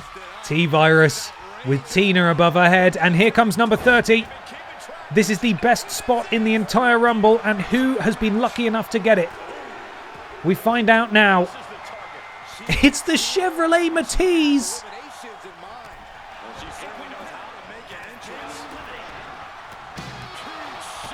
Oh, and there goes BB. Was it BB? BB's gone. We are down to the final 6. We're down to the final 6. Chevrolet Matiz, Hannah Montana, T-Virus, Biker Barbara Piss, Funky Barbara, and Tina, who is going to the main event of Walrusmania to challenge for their championship. They're all paired off here. Tina. Oh, looked like she was hoping Barbara would go over the top rope there, but she didn't. Oh no, we've got some more piss-on-piss violence. As Biker Babs kicks the head of Funky Barbara in this thing. And now Biker Barbara turning her attention to the Chevrolet Matiz. You got a motorbike versus a car here. You see the T-Virus. Oh no! Tina taking out... This is a terrible view of what's happening. I'd love to see a bit more of the match. Okay. Oh no, the Barbaras are at it again. Funky Barbara. Planted by Biker Barbara. Chevrolet Matiz, world's strongest slam. And there goes Tina. T-Virus eliminates Tina. We're down to 5. Hannah Montana thrown to the center of the ring. Chevrolet Matiz! Oh, just boots the T-Virus so hard. She's now bleeding from the head. Colossal boot there. Piss-warm stunner to the Chevrolet Matiz. And Hannah Montana springboard.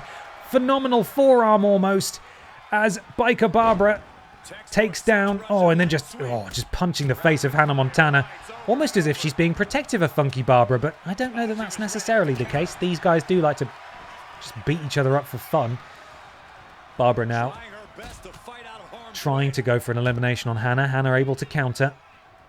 And Hannah grabs a hold of Barbara's hair as the T-Virus inserts herself in this. Spin out, face buster there. Funky Barbara, counter from the T-Virus. Biker Barbara nearly eliminated by Chevrolet over there, not quite though. And Funky Barbara continues the assault on the T-Virus as Chevrolet Matisse hangs Biker Barbara up on the top rope. Oh, Hannah Montana. Oh, she's so lucky to escape there. Very, very lucky indeed. Funky Barbara looking to eliminate the T-Virus. And the Chevrolet Matisse will assist. T-Virus wriggling. Still in it. Elbows to both parties for their troubles. Hannah counters Biker Barbara. Goes, counter from Funky Barbara. Oh, Funky Barbara clinging on. Sorry, Hannah clinging on. Funky Barbara missed. Not really sure. Oh, no, speaking of mist, T-Virus hits the Chevrolet Matisse with the poison mist there, and Funky Barbara's gone. T-Virus has eliminated Funky Barbara. Hannah Montana now. Flatliner. We are down to 4. That's it. We need to do the prediction. We need to do the prediction now. Hannah Montana, Biker Barbara Piss, T-Virus, and the Chevrolet Matisse are your final 4 in the Women's Rumble. The prediction will be live in just a moment. This is your last opportunity to gamble this evening. Who's going to Walrusmania in the main event?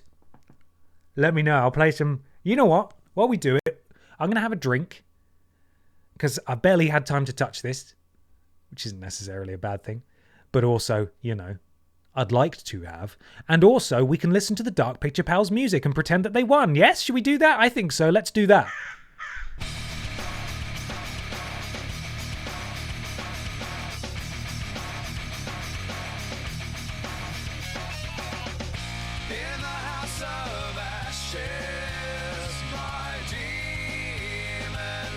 Predictions are now live for those of you watching the VOD.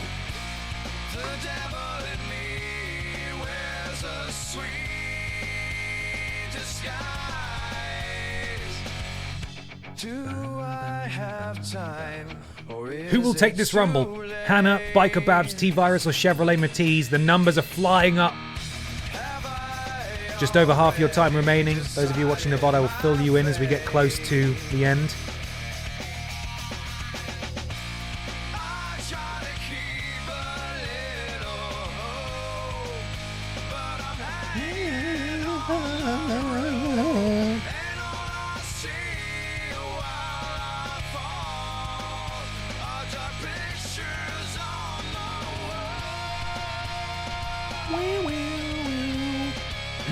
Time is nearly up.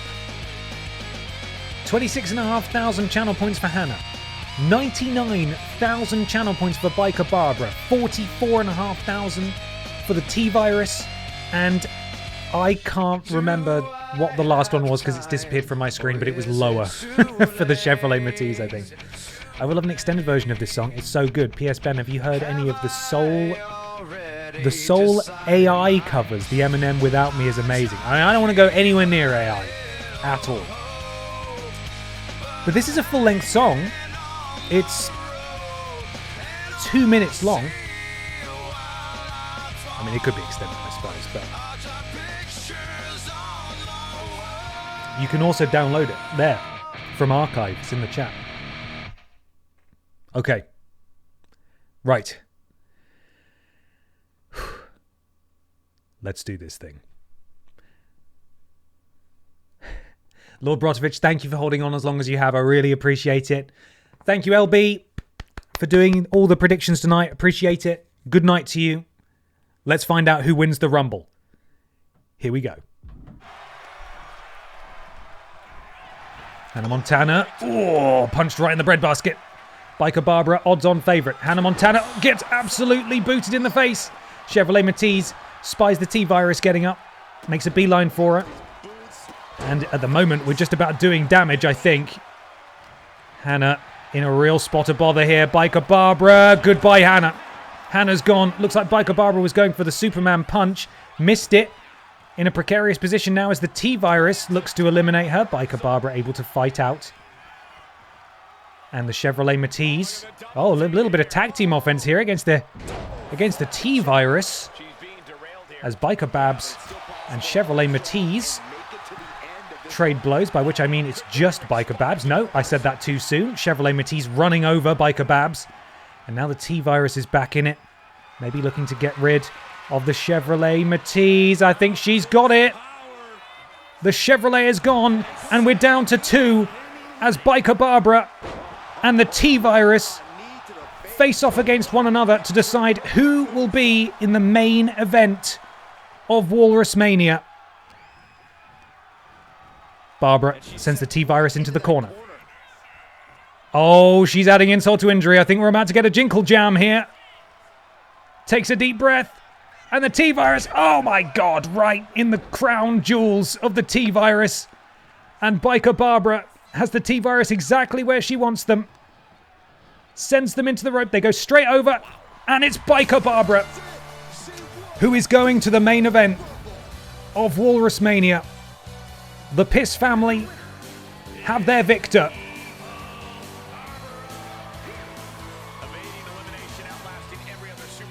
And that means, because of course Biker Barbara is a member of the Pip Down roster, she gets back on her bike. On your bike? Because she's a member of the Pip Down roster, Biker Barbara Piss will, as it stands, challenge Pippa the Cat at Walrusmania for her World Championship. I'm knackered. Now, we still have one pay-per-view to go before we get to Walrusmania, and that is the Elimination Chamber. And as I said earlier on tonight, we had James win, and he will challenge for the BENXT Men's Championship. We've had Barbara win, she will challenge for the Pip Down Women's Championship, which means the men of Pip Down and the women of BENXT will enter the Elimination Chamber for the chance to challenge for the remaining World Championships at Walrusmania.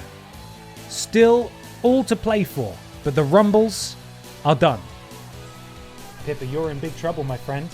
Oh, she's gone. She's in big trouble, I tell you that much.